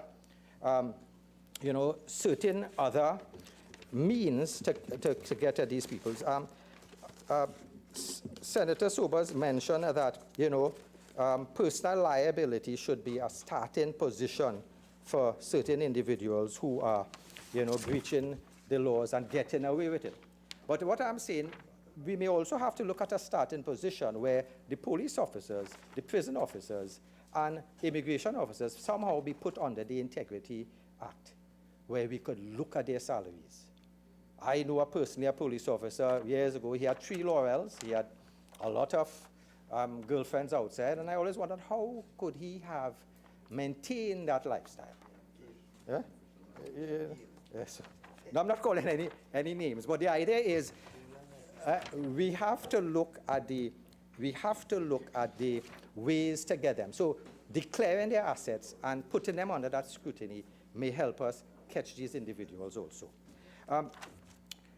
Madam President, I would like to say that when I looked at this legislation here, I looked at also the fact that, it occurs, the corruption occurs, we have in the prison service. And I'd like to just mention from the United Nations Office on Drugs and Crime Handbook on Anti-Corruption Measures in Prisons, where they stated, prisons are particularly vulnerable to acts of corruption in comparison to other key justice institutions. This is due in part to the close nature of imprisonment, the associated risk of insufficient public scrutiny, and this is where we have to look at public scrutiny and develop something, and even the raids that occur now and then, and the fact that prisons, by definition, hold individuals accused of or sentenced for having committed criminal offenses, including serious crimes. So, Madam President, I would look at this legislation, I would support it, but then I also say that there must be other things in place. And the United Nations Office on Drugs and Crime in 2017 presented their handbook on anti-corruption measures in prisons. And from this handbook, there were various recommendations, but they were saying, we should carry out corruption risk assessment should be carried out. You have to also have questionnaires and voluntary, prisoners will come out and voluntarily give information. And I am thinking, Madam President, since we have this piece of legislation, if you want to know what's going on in prison, can the Attorney General not tie in let us say a prisoner wants to squeal and say, well, I could now come to the warden and say, listen, this prison officer or this prisoner has certain articles. Now, if I give that information anonymously, no one knows it's there, somehow let it be tied in to reducing my sentence. So it's a way that a prisoner seeing something happening, you're giving them an inducement. I'm seeing something happening, I want to say something, but if I could go now, it goes against my time, whereby I am providing information which will help the prison system. I'm providing security measures, and I'm thinking somehow we should tie in that legislation. So you give an incentive for this person to come forward. In that way, we will be getting persons coming out and telling us what's going on in that prison. So it's just a suggestion I have.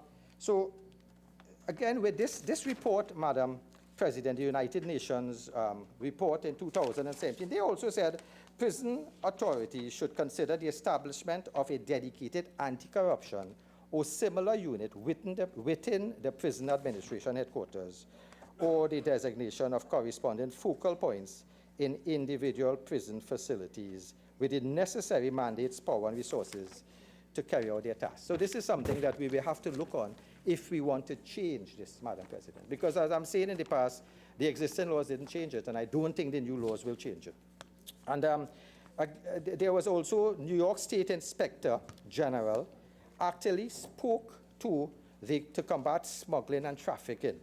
And he actually said that, we looked at the security system, front gate security staff should open and examine contents of all bags, containers, employees entering and exiting prisons. Limits on the number and sizes of containers will be enforced. Clear bags and containers required. Again, increased use of metal detectors. Random selection of employees will be pat-frisked and upon entering and exiting prison. Random use of canines to detect contraband will be considered. And we have the canine unit, so they may have to have a system where they can go in and with the police officers and see if any drugs are detected. Prison management will implement effective monitoring through both person and camera surveillance to ensure compliance with front gate procedures. So it's a check manner.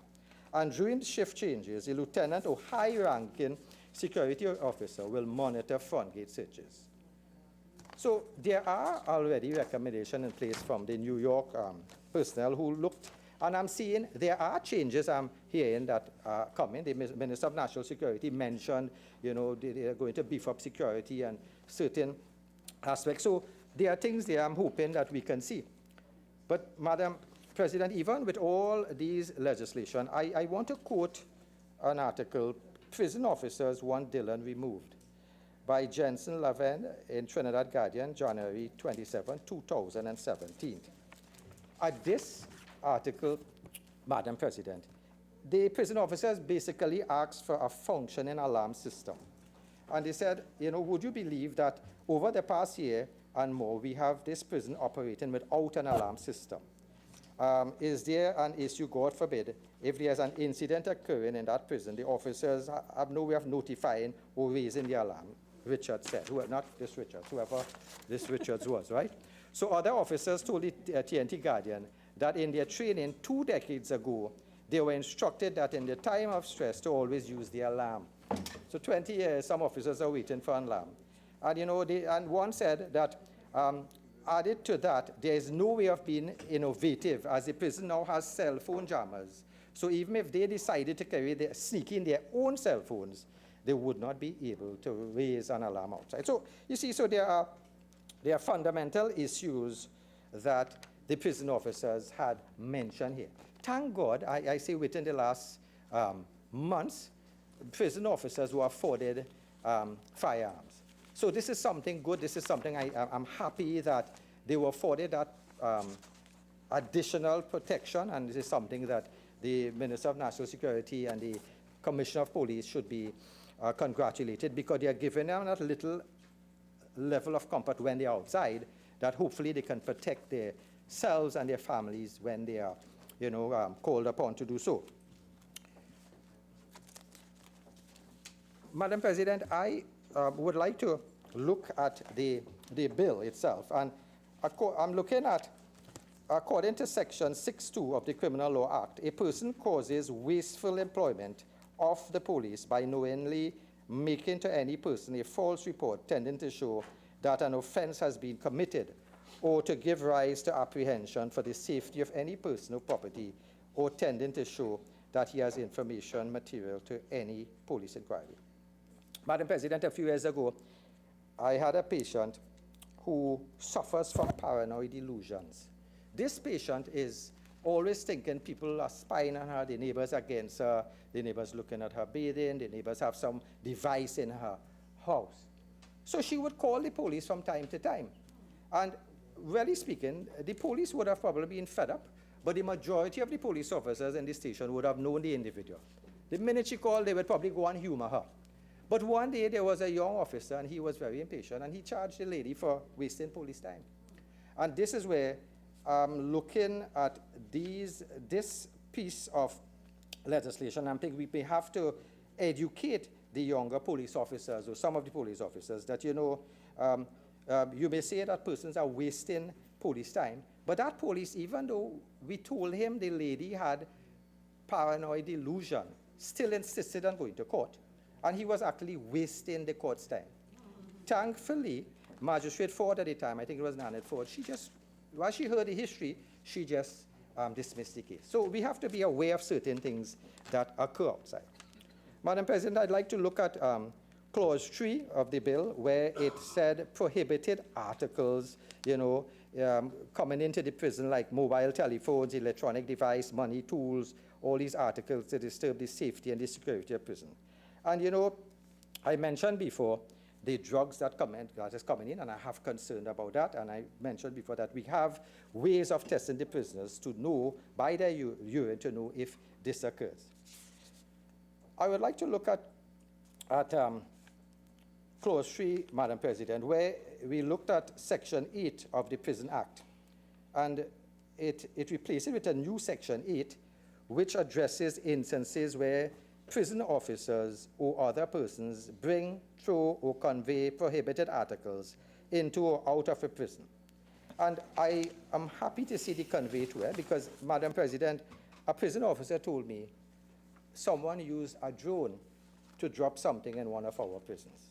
So at least we have to be aware of what's going on. And I think Senator Richards said that, you know, we have to move up with the times, that people are using, you know, better techniques, and even, you know, they may have coding system. And, you know, in cases like this, we have to look out for what those prisoners are doing. Madam President, when I looked at the section which dealt with a person who commits an offense and is liable on summary conviction to a fine of $150,000 and imprisonment for 5 years, or on conviction, indictment to a fine of $300,000 and imprisonment to 7 years. When I looked at Section 8, and I realized that even a prison officer who breaches this section, commits an offense, is liable on summary conviction to a fine of $250,000 and imprisonment for 10 years, or on conviction, on indictment to a fine of 5 years. Yes, there's no need to read out the clause once you make a reference to it. Yeah? Sure. Okay.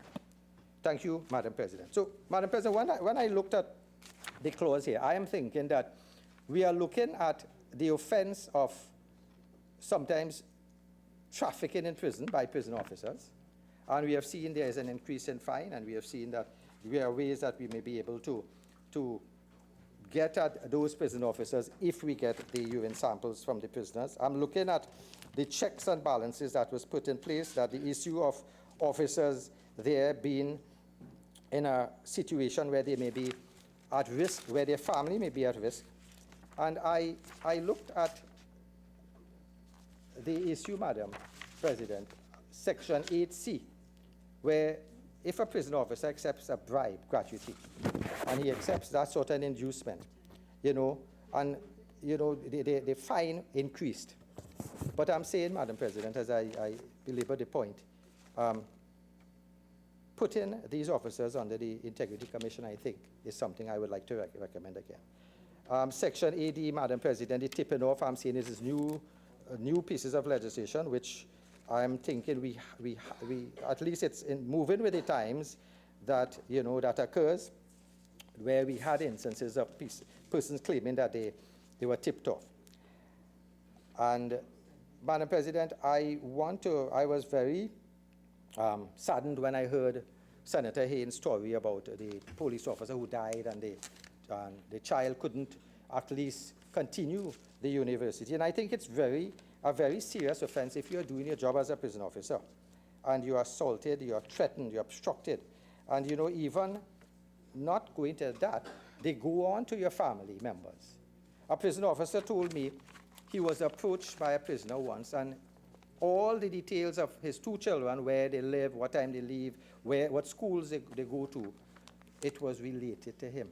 Now, that officer obviously would have been in a great deal of distress. And I understand if officers have to go through this, you're risking your life and your family, how could I perform my job efficiently? Madam President, I am thinking it's time probably come, just as how surgeons wear masks when they go to work and the surgery, probably the prison officers may have to have that level where they're anonymous, where they go to work. They wear some level of face mask, they wear some level, so persons wouldn't know which officers are in that prison system. I mentioned that even though with the Caribbean movement, we may have to look at getting prison officers from the other Caribbean islands to come in and assist us. So at least we wouldn't have that level where persons may feel threatened and their family threatened when they are performing their duties.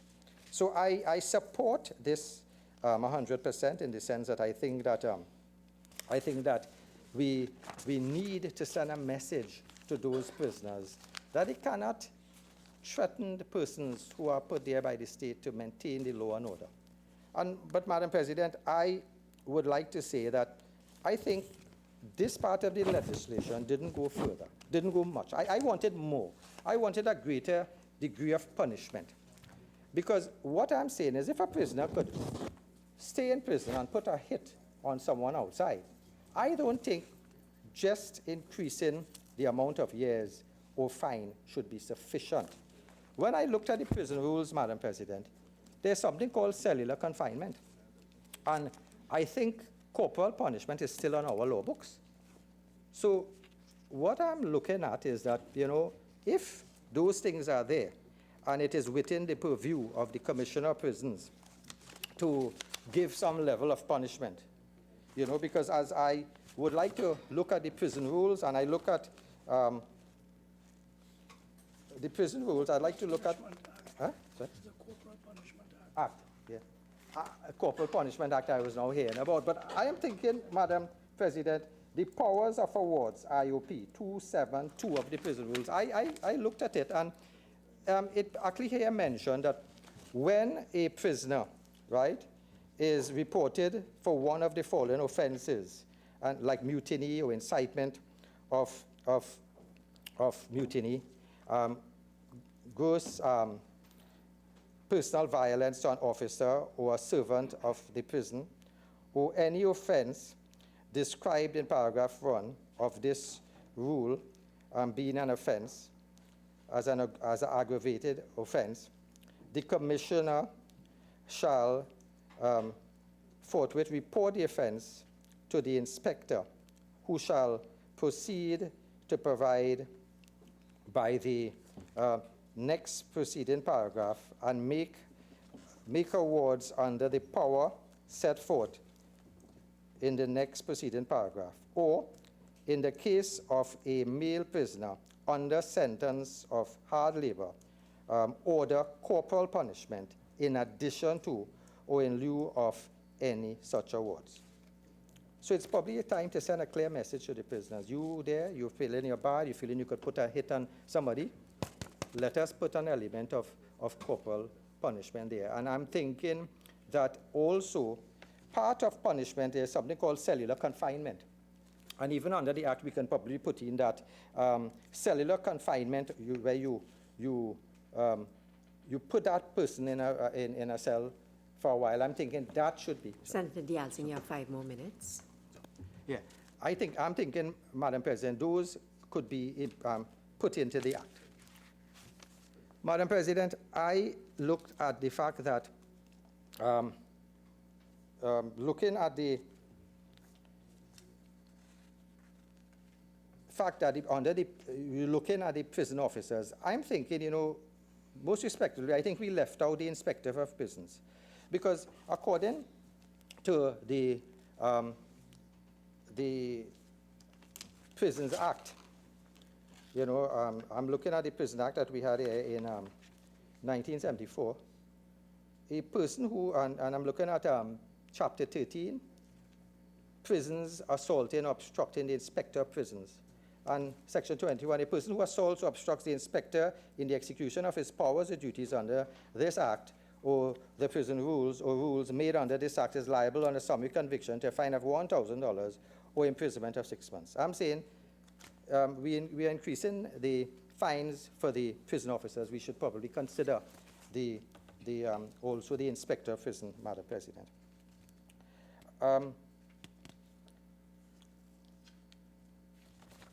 Madam President, I also want to make a point that, under Clause 4 of the bill, it seeks to amend the Police Service Act by repealing Section 50H, where it says persons who assaults, obstructs, or resists an officer in the exercise of his function, the present penalty of the fine of $10,000 and imprisonment of 2 years is increased to $150,000 and imprisonment to 5 years.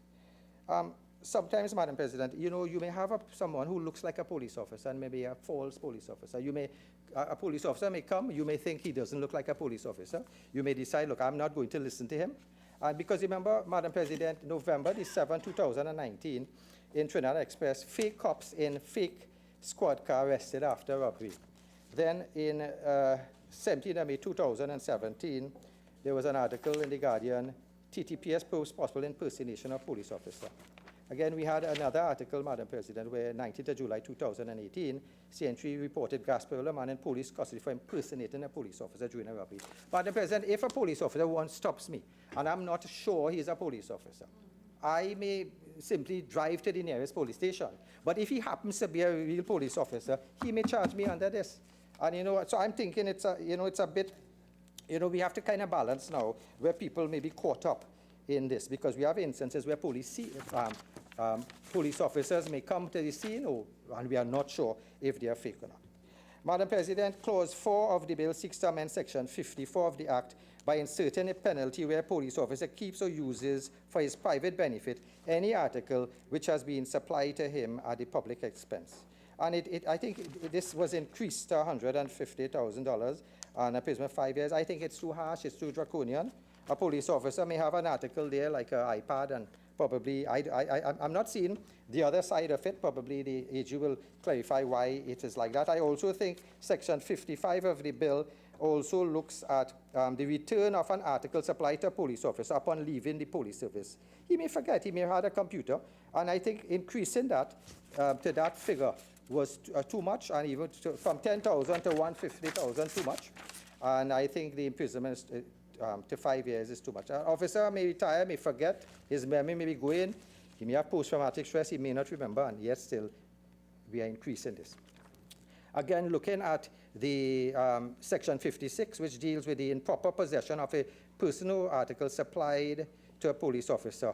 So we are looking at all of these. I look at, Madam President, I think it's a little too harsh or too unfair, even when the bill seeks to look at after a deceased police officer, if someone, an article, the return of an article supplies to a deceased police officer, somebody like a wife may not know that this belongs to the police station, and she may be caught into this.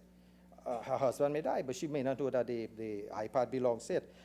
One other aspect which I think our Senator, he mentioned, that the legislation with the refusal to assist a police officer who is assaulted during the execution of his duties. I don't think that should be there, Madam President. In medicine, we have something where long ago doctors see somebody in distress, we could go and help them.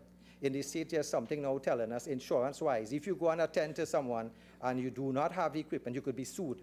So they even warn doctors about helping. So I'm saying if a police officer has some confusion, yeah, sure. Thank you. Attorney General. Thank my colleagues for that warm reception, albeit somewhat delayed. Madam President, I thank all my learned colleagues for very sober and solid contributions today. I have to say that perhaps Senator Hussain is right in some sort of way. And let me explain what I mean. I can safely say that hearing from Senator Hussain, Senator Haynes, Senator Sobers today was perhaps the most refreshing day I've had in this Senate. And I think that the message, notwithstanding both parties claiming victory, as we properly have, notwithstanding both parties claiming victory as it relates to this bill, I see the effect that losing 50,000 votes has had to the UNC. And it certainly is refreshing in a debate such as this today to hear honestly, all joke aside, to honestly hear excellent contributions coming from my learned colleagues. I really congratulate them all. It really is a wonderful day to have a day like today. I think that it's, no, we won't call an election just yet, Senator Thompson-Ahye. We have a lot to roll out still. Our machinery is yet to crush. Madam President, I think the best way to wrap up this debate is really to go in the order that commentators brought the debate forward. So I'll start with Senator Sobers' contribution. Again, a fine contribution from Senator Sobers. I think that he really hit the nail on the head on a number of the issues. I believe that the first point that is to be addressed here was Senator Sobers, for the record, the cameras at the maximum security end of the equation. Those are not cameras that were not in operation. It was really the Port of Spain prison. It was the Frederick Street, and that was largely because there was an electrical upgrade that was required. When we came into office, there were no functioning cameras in that system. There was work that had started, but it was not yet done, and we had to put that into effect. I'll remind honorable senators that the use of video technology, of CCTV evidence, is a core function of another piece of work which we're doing. It's in Special Select Committee in the evidence bill. I won't go too far into anticipating that work, but I think that when we get to the evidence amendments, we can have a lot of work in relation to that. It addresses some of what Senator Richards raised in addressing the lack of finality on the prison break issue. There was video footage available, not the best of it, but evidence of that type to avoid the rules of hearsay will certainly find merit when we pass appropriate amendments to the Evidence Act. Madam President, Senator Sobers raised the issue of whether it is time for us to introduce the concept of personal liability. That's a genuinely large issue. Trinidad and Tobago does have to really wrestle with that concept. It's a careful balancing act.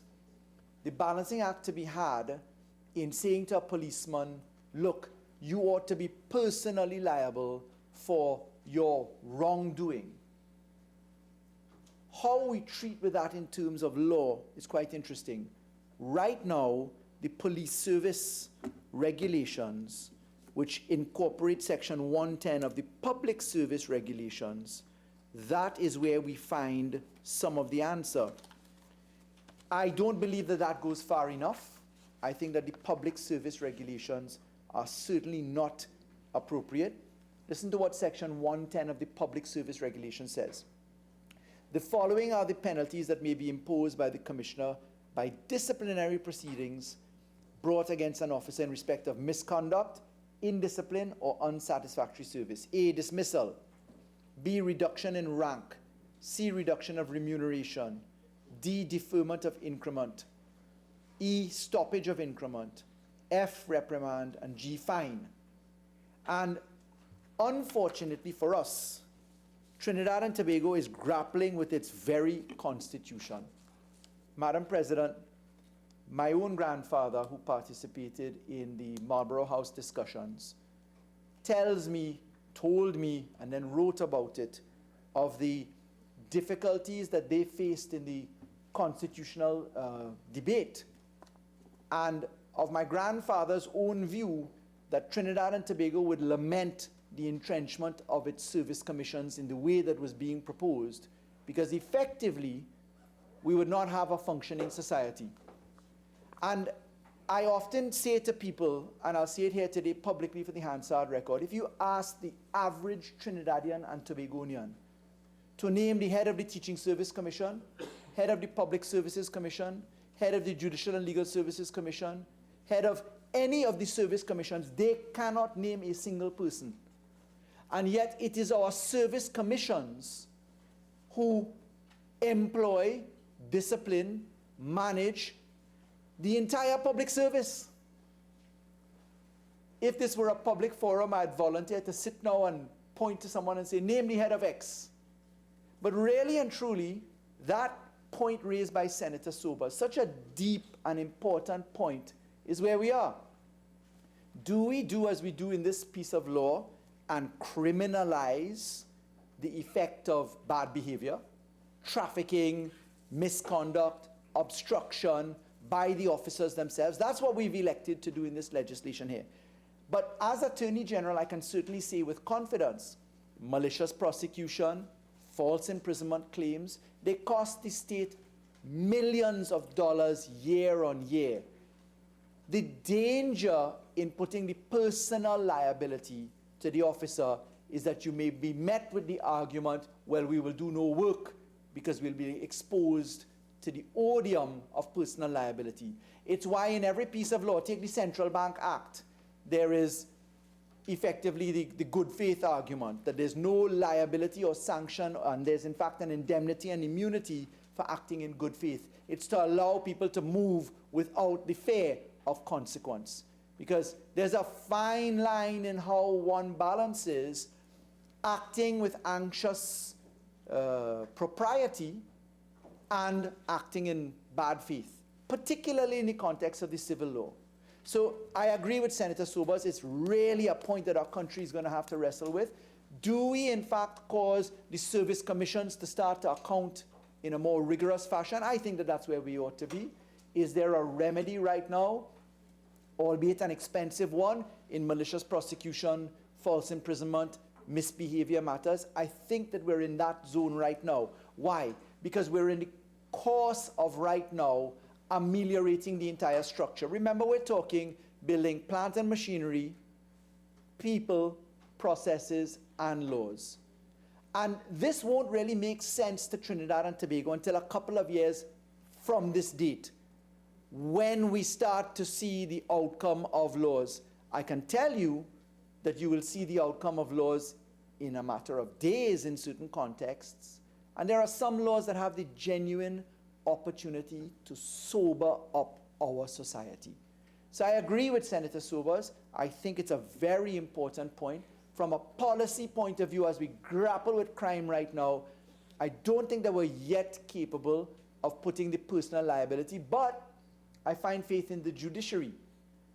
There was recently the judgment by Mr. Justice Sipasad, Frank Sipasad, where he ordered in that kidnapping and extortion matter by the two policemen so found to be in that circumstance by him, he ordered the personal repayment by one of the policemen. So the judiciary and the law still has an opportunity in the separation of powers structure to get it right.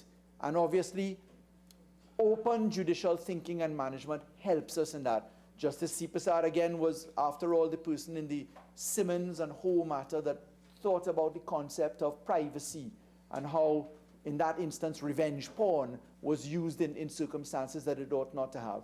So I think Senator Sobers is right. It's a situation that we have to look at. I don't think we're quite there yet, as we are very aggressively managing a situation. After we have CCTV evidence, after we have anonymous witness statements, after we have the birth of this building being new courts for civil and 64 odd new courts for the criminal courts coming on board, we have a better chance as the system begins to quicken. I have given the undertaking to look at the issue of framing legislation. I can't find a precedent. Senator Vera and I had an informal discussion off the floor. I have already reported that I've spoken to the DPP about it, who's very firm in his view that we ought not to do that. But it doesn't stop us, as Senator Vera said to me, when we created works of mass in the copyright law. We were the first country in the world, and only country in the world, to have that particular concept in law. And there's nothing to stop Trinidad and Tobago from being novel, and I give you my word that I am working on a structure which I intend to actually discuss with all of us, opposition and independents, in the course of coming up with that law for presentation. Madam President, I noted the very good suggestion coming from Senator Sobers on the retaliatory action. The law as it's crafted across each of the acts that we seek to amend, be it prisons, police, etc., we have a part 1 and a part 2. And we say in that retaliatory action, a person who, in part 1, assaults, threatens, obstructs, or aids and incites another person to assault, and here's where we go, a police officer in the execution of his duty, or any person aiding or assisting with intent to impede commits an offense. It's in subsection 2 that we went, a person shall not intentionally take any retaliatory action against the police officer, etc. I think there is merit in including that person who has aided and assisted, and I've asked the drafters to produce that draft for us to consider at committee stage. I thank Senator Sobers for making that recommendation. I think because it's tied in with subsection 1, that we can do it in subsection 2 across the various pieces of law. I'd have to come back to treat with the retaliatory mechanism in the anti-gang legislation, and I can always do that in another bill as I come with more miscellaneous provisions laws. Madam President, Senator Sobers raised the issue of tracking the source of tipping off. And I think that he is right, that the source is applied. We respectfully believe that the source of tipping off is sometimes hard because you often see the result of it coming at least from one person, but you may not be able to track it to the first person who gave it out. There is, of course, the common law that can speak to that. There is, of course, the ability that the tipping off may include that person if the chain of custody, if I could use that expression, is actually followed. Forgive me for jumping directly to Senator Haynes. Senator Haynes shared with us the perspective of being a relative of police officers from her vertical and horizontal relationships, parents, step-parents, family members, etc. And that's nothing to sneeze at. We have it on our side too. We have Member of Parliament Glenda Jennings-Smith, a hard-working police officer in her time, etc. There are many people that have really given service to country and find themselves in a new incarnation. And I think that it's a very novel point that Senator Haynes raised about persons who continue to act, for instance, in the course of giving evidence after they have retired. I'm not quite sure about extending it that way. I undertake to look at it to see if I can carve it out, and I'll say why. The whole connection to the anti-gang legislation and then the impact across sectors, because should it apply to prisons officers, should it apply to immigration, customs, etc., should we treat with that? I think the Honourable Senator has raised an important point that deserves a little bit more exploration. I think it's novel, and I certainly undertake to look at the point. I thank the Senator for raising the issue as she has capably done. Madam President, the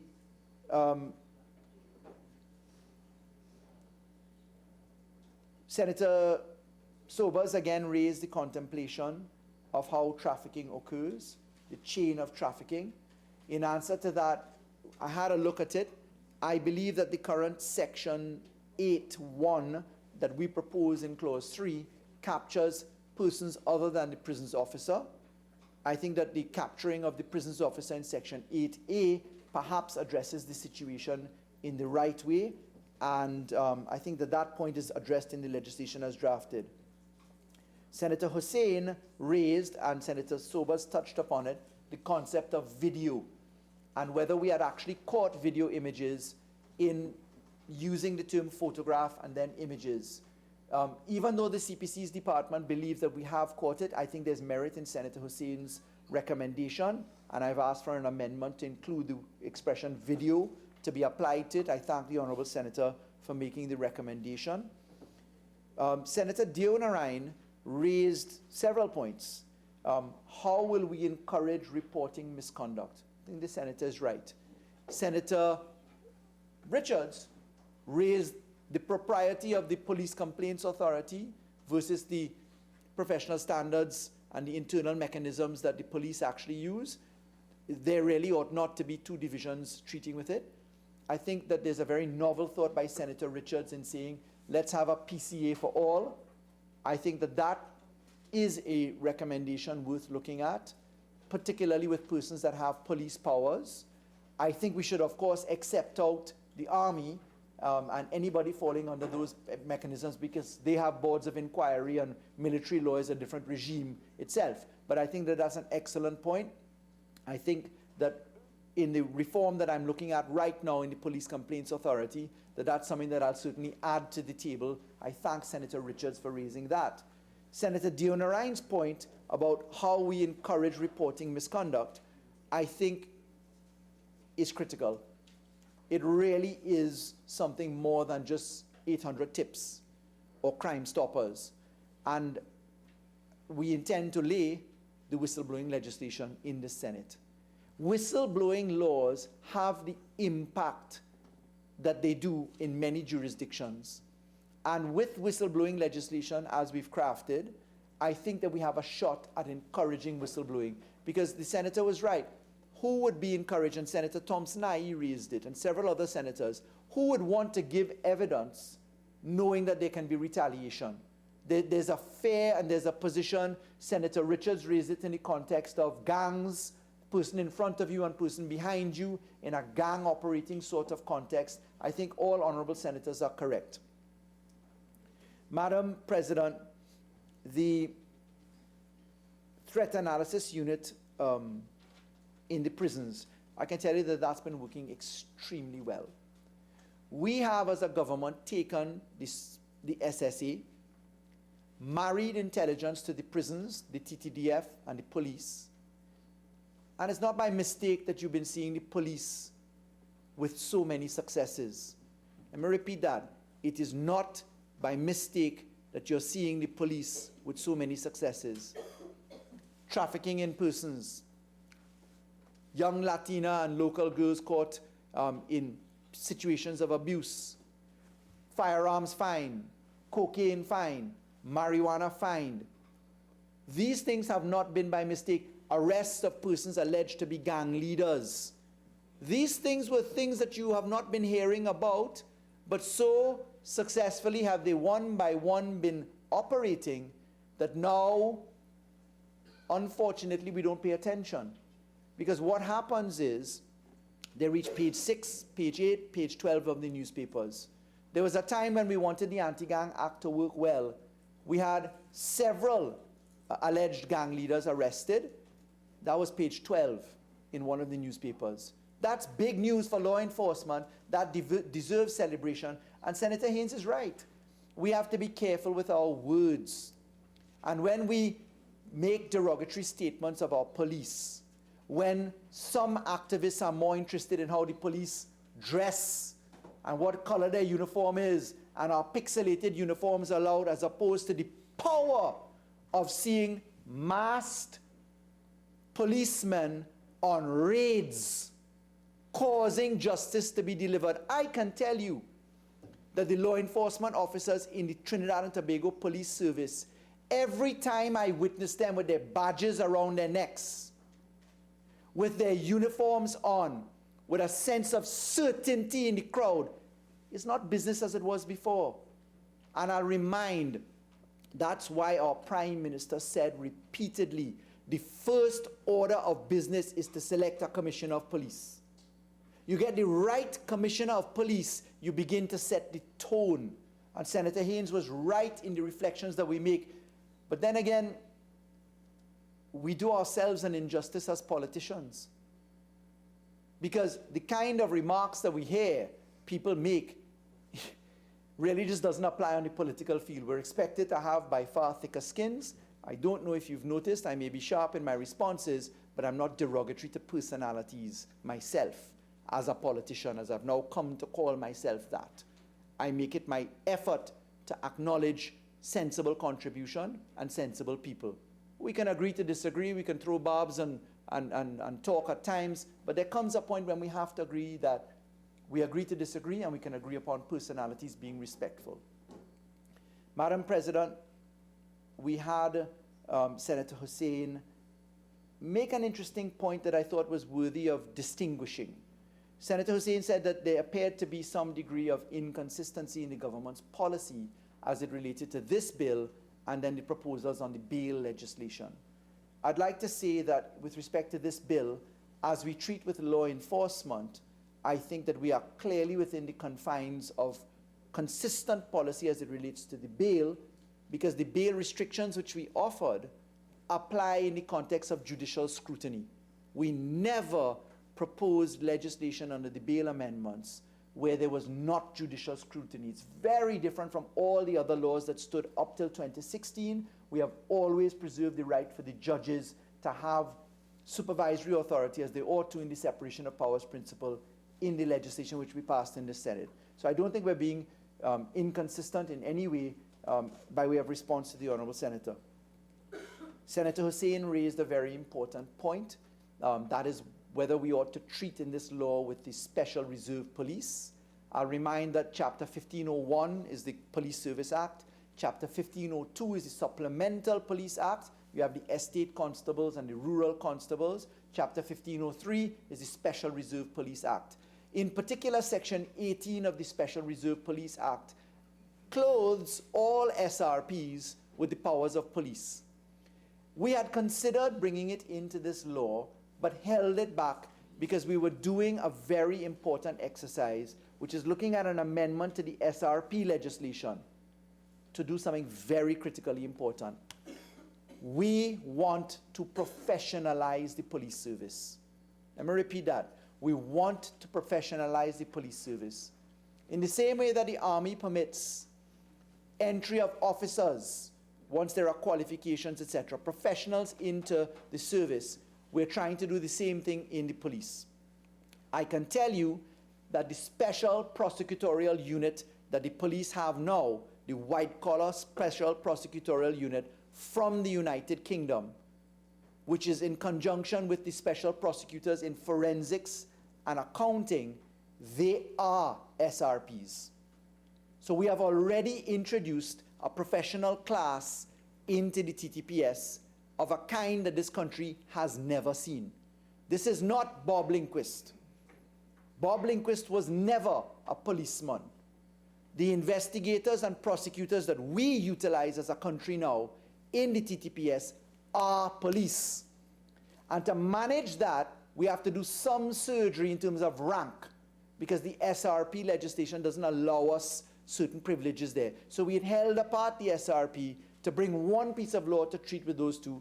But Senator Hussain caused me to think twice today, as did Senator Vera, who had a similar concern, and we spoke off table. I've instructed the team, the CPC's team, to draft the amendment to include the provisions that we would for the SRPs. We can look at it at the committee stage to see if to add it in now. It isn't that we had omitted it for want of thought, but we had omitted it with a reason. But maybe it's prudent to do it now, because we have a bill that treats with tipping off, retaliatory action, breaches of offenses, etc. So the team is working on those amendments now, and we can have a look at it at committee stage to see how we can do some surgery to this particular bill. I can say Senator Hussain raised another very important point, which is what is happening with the grabbers and jammers at the prisons. That is the telephone blockers and interceptors. I can tell you they're all in operation. What is not working is what you can't operate. VoIP, voice over internet protocols, WhatsApp calls, in some instances were not capable of being managed. In regular VoIP aspects, there were some limitations. There have been upgrades to suites, etc. What is certainly in gear right now is that we are bringing a very novel approach to the Parliament. We will be bringing law to amend the Interception of Communication Act to do a radically important thing. It is to allow for interception of live communication, not over a telecommunications network alone. In other words then, bugging. Every single place in a prison, except the areas where you have legal professional privilege, because you must have those, will be subjected to being listened to and being viewed. The prison must be the prison, must be the prison. And we propose in that law, not yet before the Parliament, we've just finished it in conjunction with the DPP and other persons, we're looking as well at non-warranted use of the information. In other words then, once you are inside a prison and you find yourself on a telecommunications network, that you will be subjected to that going into evidence. We're going to balance it with certain safeguards. In the context of bugging, if I can use it that, obviously you can't have entrapment. The court must see to the admissibility of the evidence. There are a number of cautions which the English courts have really put out and which we've borrowed from, and there are significant improvements, but we intend to treat with locking down the prisons so that we're not confined to grabbers and jammers. We're not confined to who brought a cell phone and who didn't. We're not confined to the situation of the prisons officer, Senator Hussain raised it, being under duress. I'll kill your family if I don't get the phone call. Our simple solution to that is no phones in the prison.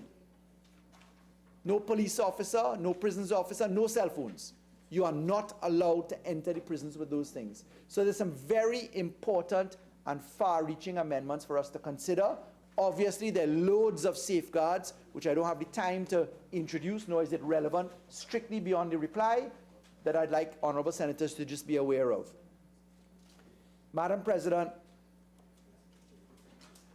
I want to accept what Senator Sobers said and slightly disagree with what Senator Hussain said. When the Prime Minister targeted on the political platform, which is a very different place from a forum. Thank you, Mr. Attorney General. You had mentioned previously the WhatsApp communication or phone communication with others, right? I wanted to know, did this piece of legislation look at the persons receiving calls from inside the prison? Because what I looked at, the Prison Act 13.0, Section 12, it said any unauthorized person holding intercourse or interfering with a prisoner while in any prison or public place is, that's what it said, intercourse. So, this discussion, right? Yeah? What is authorized intercourse? Yeah, well, I know the word intercourse got a few members on the other side excited, Madam President. So any unauthorized person holding intercourse, I said it again, I see, or interfering with a prisoner while in any prison or public place is liable on summary conviction to a fine of $10,000 and to imprisonment for 1 year. So this clearly would say that if I can call and make a call out, is that person receiving the call under? I'm sorry to rush you. No problem. Yeah. Madam President, what is full-time end? 746. That intercourse does not mean dialogue. Under Section 12 of the Prisons Act, right, it is a different form of intercourse. To just put it nakedly, no pun intended, right? So the person receiving the telephone call, we're going to treat with who receives, who makes. We're going to treat with prohibited articles in Section 8, Section 8A, trafficking, and we're going to treat with who makes calls, etc., under the Interception of Communication Act, and who receives. So we're treating with those aspects in a different piece of law. That's why I mentioned the amendments to the Interception of Communication Act, which is about to be brought to the Parliament, subject to Cabinet's approval of its form and content. But that whole concept of conjugal activity and reform, that's something that we're actually looking at in the prisoner rehabilitation context. So there is a different aspect of that. The interaction of a mother with child, a parent with child, the current laws, in fact, only allow it once a year. And that is obscene in offender management. You cannot be talking about recidivism and you cannot be talking about offender management if you are allowing contact once a year. So I'm saying this with the passion that I am because we're doing a massive amount of work on it, but the products require a little bit more surgery before we bring them forward. Madam President, Senator Haynes raised a point of the executive and cabinet being tomorrow and doing more, and of persons killed in the line of duty. I think the senator is obviously attuned to the issue of what happens in life after death, meaning for the dependents. I'd just like to assure the honorable senator that even though the compensation for persons killed in the line of duty stood before the cabinet prior to ours for a number of years. It was never operationalized. Under Minister of National Security Dillon, that was operationalized, and we've paid out the $1 million per death in the line of duty. We've actually made the payments. So we agree with the Honorable Senator. We did what was necessary. We put it into effect, and that's notwithstanding other benefits that come to you on death. So I want to assure the Senator that we looked at that issue. We did that since 2016. Madam President, the issue of disincentives, or rather incentivizing people to join services, I think it's a laudable concept. We don't yet have some of those facilities. Should we adjust the GATE program into a pseudo-scholarship bonding arrangement for the police, etc.? It's novel, but we have to grapple with where we are financially at present. We have had a massive reduction in revenue in this country. We operate with $20 billion less at times per year than our predecessors did. And our focus has been on maintaining employment in the public service. That is, people take it for granted. We look at the action that the private sector takes, other companies, etc. Companies, not countries, have the role to do things that governments just don't. We thought it important to focus upon doing as much as we could with the little money that we have, and certainly, whilst it's a good idea, perhaps it's best seated in the GATE arrangements or structures.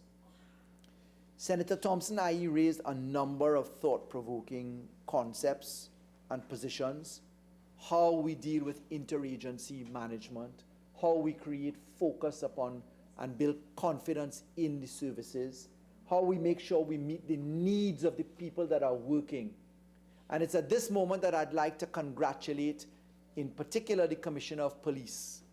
Because the Commissioner of Police, Mr. Griffith, has been sincerely dedicated, as the government has been, on cost savings. Less people on suspension, less overtime arrangements, utilizing that money for the benefit and welfare of persons instead. And that aspect of making sure that we look after our own is certainly something which is prevalent. We've just as a cabinet decided to support further mechanisms inside of the Commissioner of Police's arrangements for football, ancillary matters, the second division welfare, etc. So there's a lot of that that is going on. But what is critical for us is to ensure that people are honest in the job. The first way to look after policemen properly is to make sure we eradicate corruption.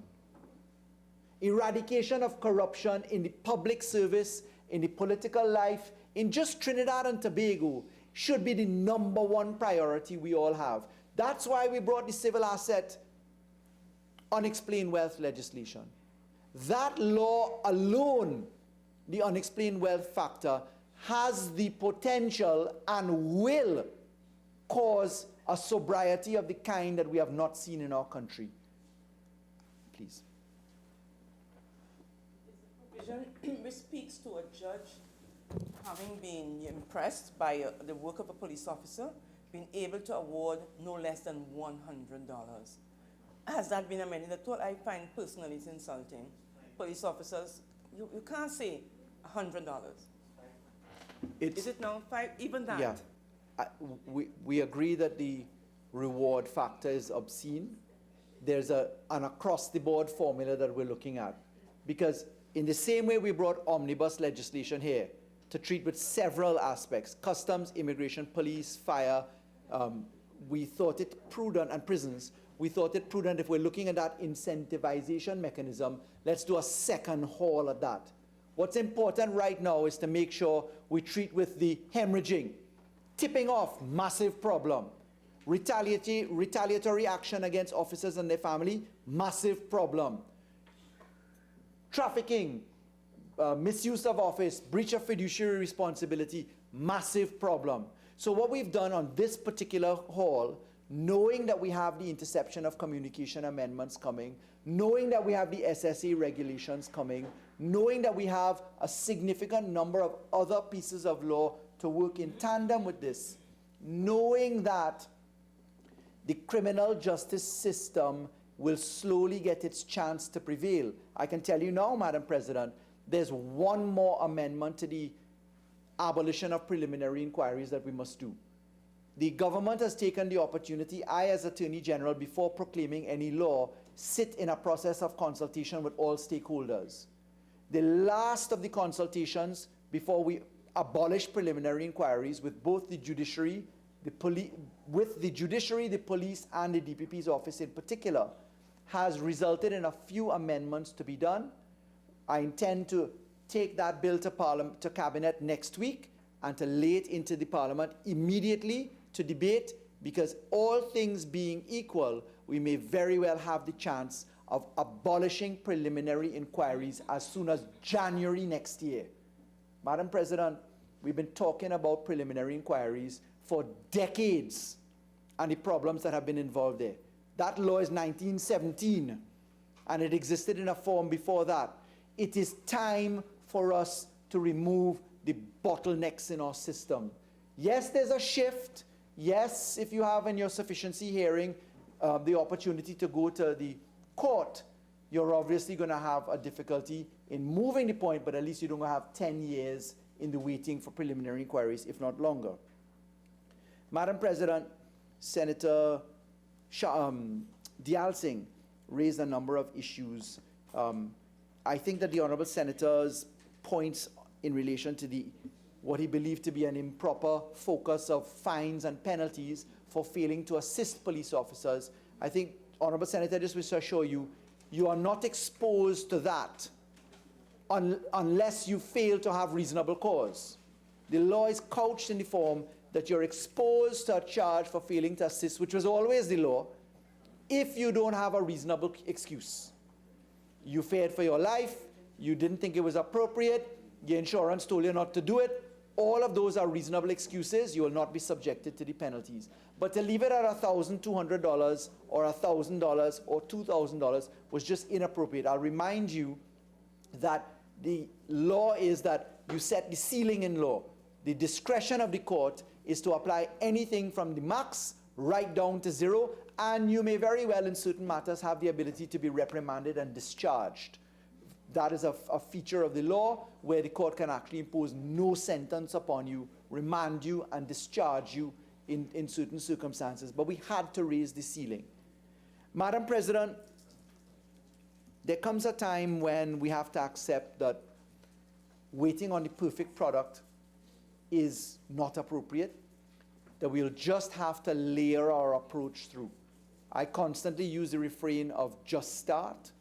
We have had many starts, many layers. We are at the cusp of delivering significant benefit to Trinidad and Tobago. People are hungry for the product. But the product can't happen unless it's built right. We know that the country is crying out for its fair share. That is immediately upon us. Certainly, in the next couple of months, we will see the fruit of that arrangement come to life. Madam President, in accordance with Standing Order 14.5, I beg to move that the Senate continues to sit until the completion of the business at hand. Thank you. Honourable Senators, the question is that the Senate continue to sit until the completion of the business at hand. Those in favour say aye. Aye. Those against say no. I think the ayes have it. The Senate will continue to sit until the completion of the business at hand. Attorney General. Thank you, Madam President. This product that people are clamoring for is one which has been a multi-arrangement enterprise. Trinidad and Tobago hasn't come into territory that it hasn't been in before, Madam President. We have, as a country, witnessed many situations of difficulty, of propriety. But I want to just read something for honourable senators with your permission. Attorney General, you have 5 more minutes. Thank you, Madam President. I intend to end imminently, shortly. This is a report of the Constitution Committee of 1974. And I read this. Quote, "The society has painfully to adjust itself to stories of shootouts and killings and woundings, of early morning searches and of widespread public fear of victimization by one side or the other. There is a danger that we may become insensitized by exposure to the human tragedy in this situation and accept that state of affairs and accept this state of affairs as part of our political culture. Violence breeds violence. Violence, or the fear of it, invariably tends to make the citizen more receptive to strong police and military procedures. Those are words in 1974. Do they sound any different from what passes in 2019 as we head to 2020? Crime mutates. It doesn't seem to go away. Solutions have to mutate. Thinking outside the box and reclaiming our society is where we need to be. There's a lot of joke outside there about the so-called 1%. You know what the 1% that we really should be focused upon is? The criminality in this country. It's less than 1%. A few hundred, maybe thousand wicked souls cause us to live in the situation that we're in. We really do need to just simply focus upon the product. Regrettably, there doesn't seem to be accord at all points along the way. Our Constitution is a rather unique structure. Our entrenchment of rights and our exceptions to entrenchment of rights sometimes lead us to standoff. One can only try. This Parliament is a place for the passage of laws, for the peace, order, and good governance of our society. So says Section 53 of the Constitution. I'm very pleased to have developed this law. I'm very pleased to have worked with the stakeholders in this exercise. I'm very pleased to have sat in this Senate today to listen to the accord which all benches seem to have on this particular bill. And I thank you, Madam President. I beg to move. Honourable Senators, the question is that a bill entitled An Act to Amend the Criminal Law Act, Chapter 1004, the Prisons Act, Chapter 1301, the Police Service Act, Chapter 1501, the Immigration Act, Chapter 1801, and the Fire Service Act, Chapter 3550, and the Customs Act, Chapter 7801 be now read a second time. Those in favor say aye. Aye. Those against say no. I think the ayes have it. A bill entitled An Act to Amend the Criminal Law Act, Chapter 1004, the Prisons Act, Chapter 1301, the Police Service Act, Chapter 1501, the Immigration Act, Chapter 1801, the Fire Service Act, Chapter 3550, and the Customs Act, Chapter 7801. Attorney General. President, in accordance with Standing Order 66-1, I beg to move that a bill entitled An Act to Amend the Criminal Law Act, Chapter 1004, the Prisons Act, Chapter 1301, the Police Service Act, Chapter 1501, the Immigration Act, Chapter 1801, the Fire Services Act, Chapter 3550, and the Customs Act, Chapter 7801, be committed to a committee of the whole Senate forthwith to be considered clause by clause. Honourable Senators, the question is that a bill entitled An Act to Amend the Criminal Law Act, Chapter 1004, the Prisons Act, Chapter 1301, the Police Service Act, Chapter 1501, the Immigration Act, Chapter 1801, the Fire Service Act, Chapter 3550, and the Customs Act, Chapter 7801, be committed to a committee of the whole Senate forthwith to be considered clause by clause. Those in favor say aye. Those against say no. I think the ayes have it. The Senate shall now go into committee of the whole to consider the bill clause by clause.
Attorney General.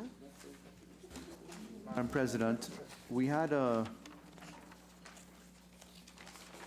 May I respectfully ask, Madam President, if we take a short break? I've just received the amendments that the CPC's department has, at my request, put together as a result of the comments coming from honorable senators. I didn't have the benefit of proposed amendments themselves coming from honorable senators, which I accept. But I'd like to just go through this, if you don't mind, and then allow for the circulation.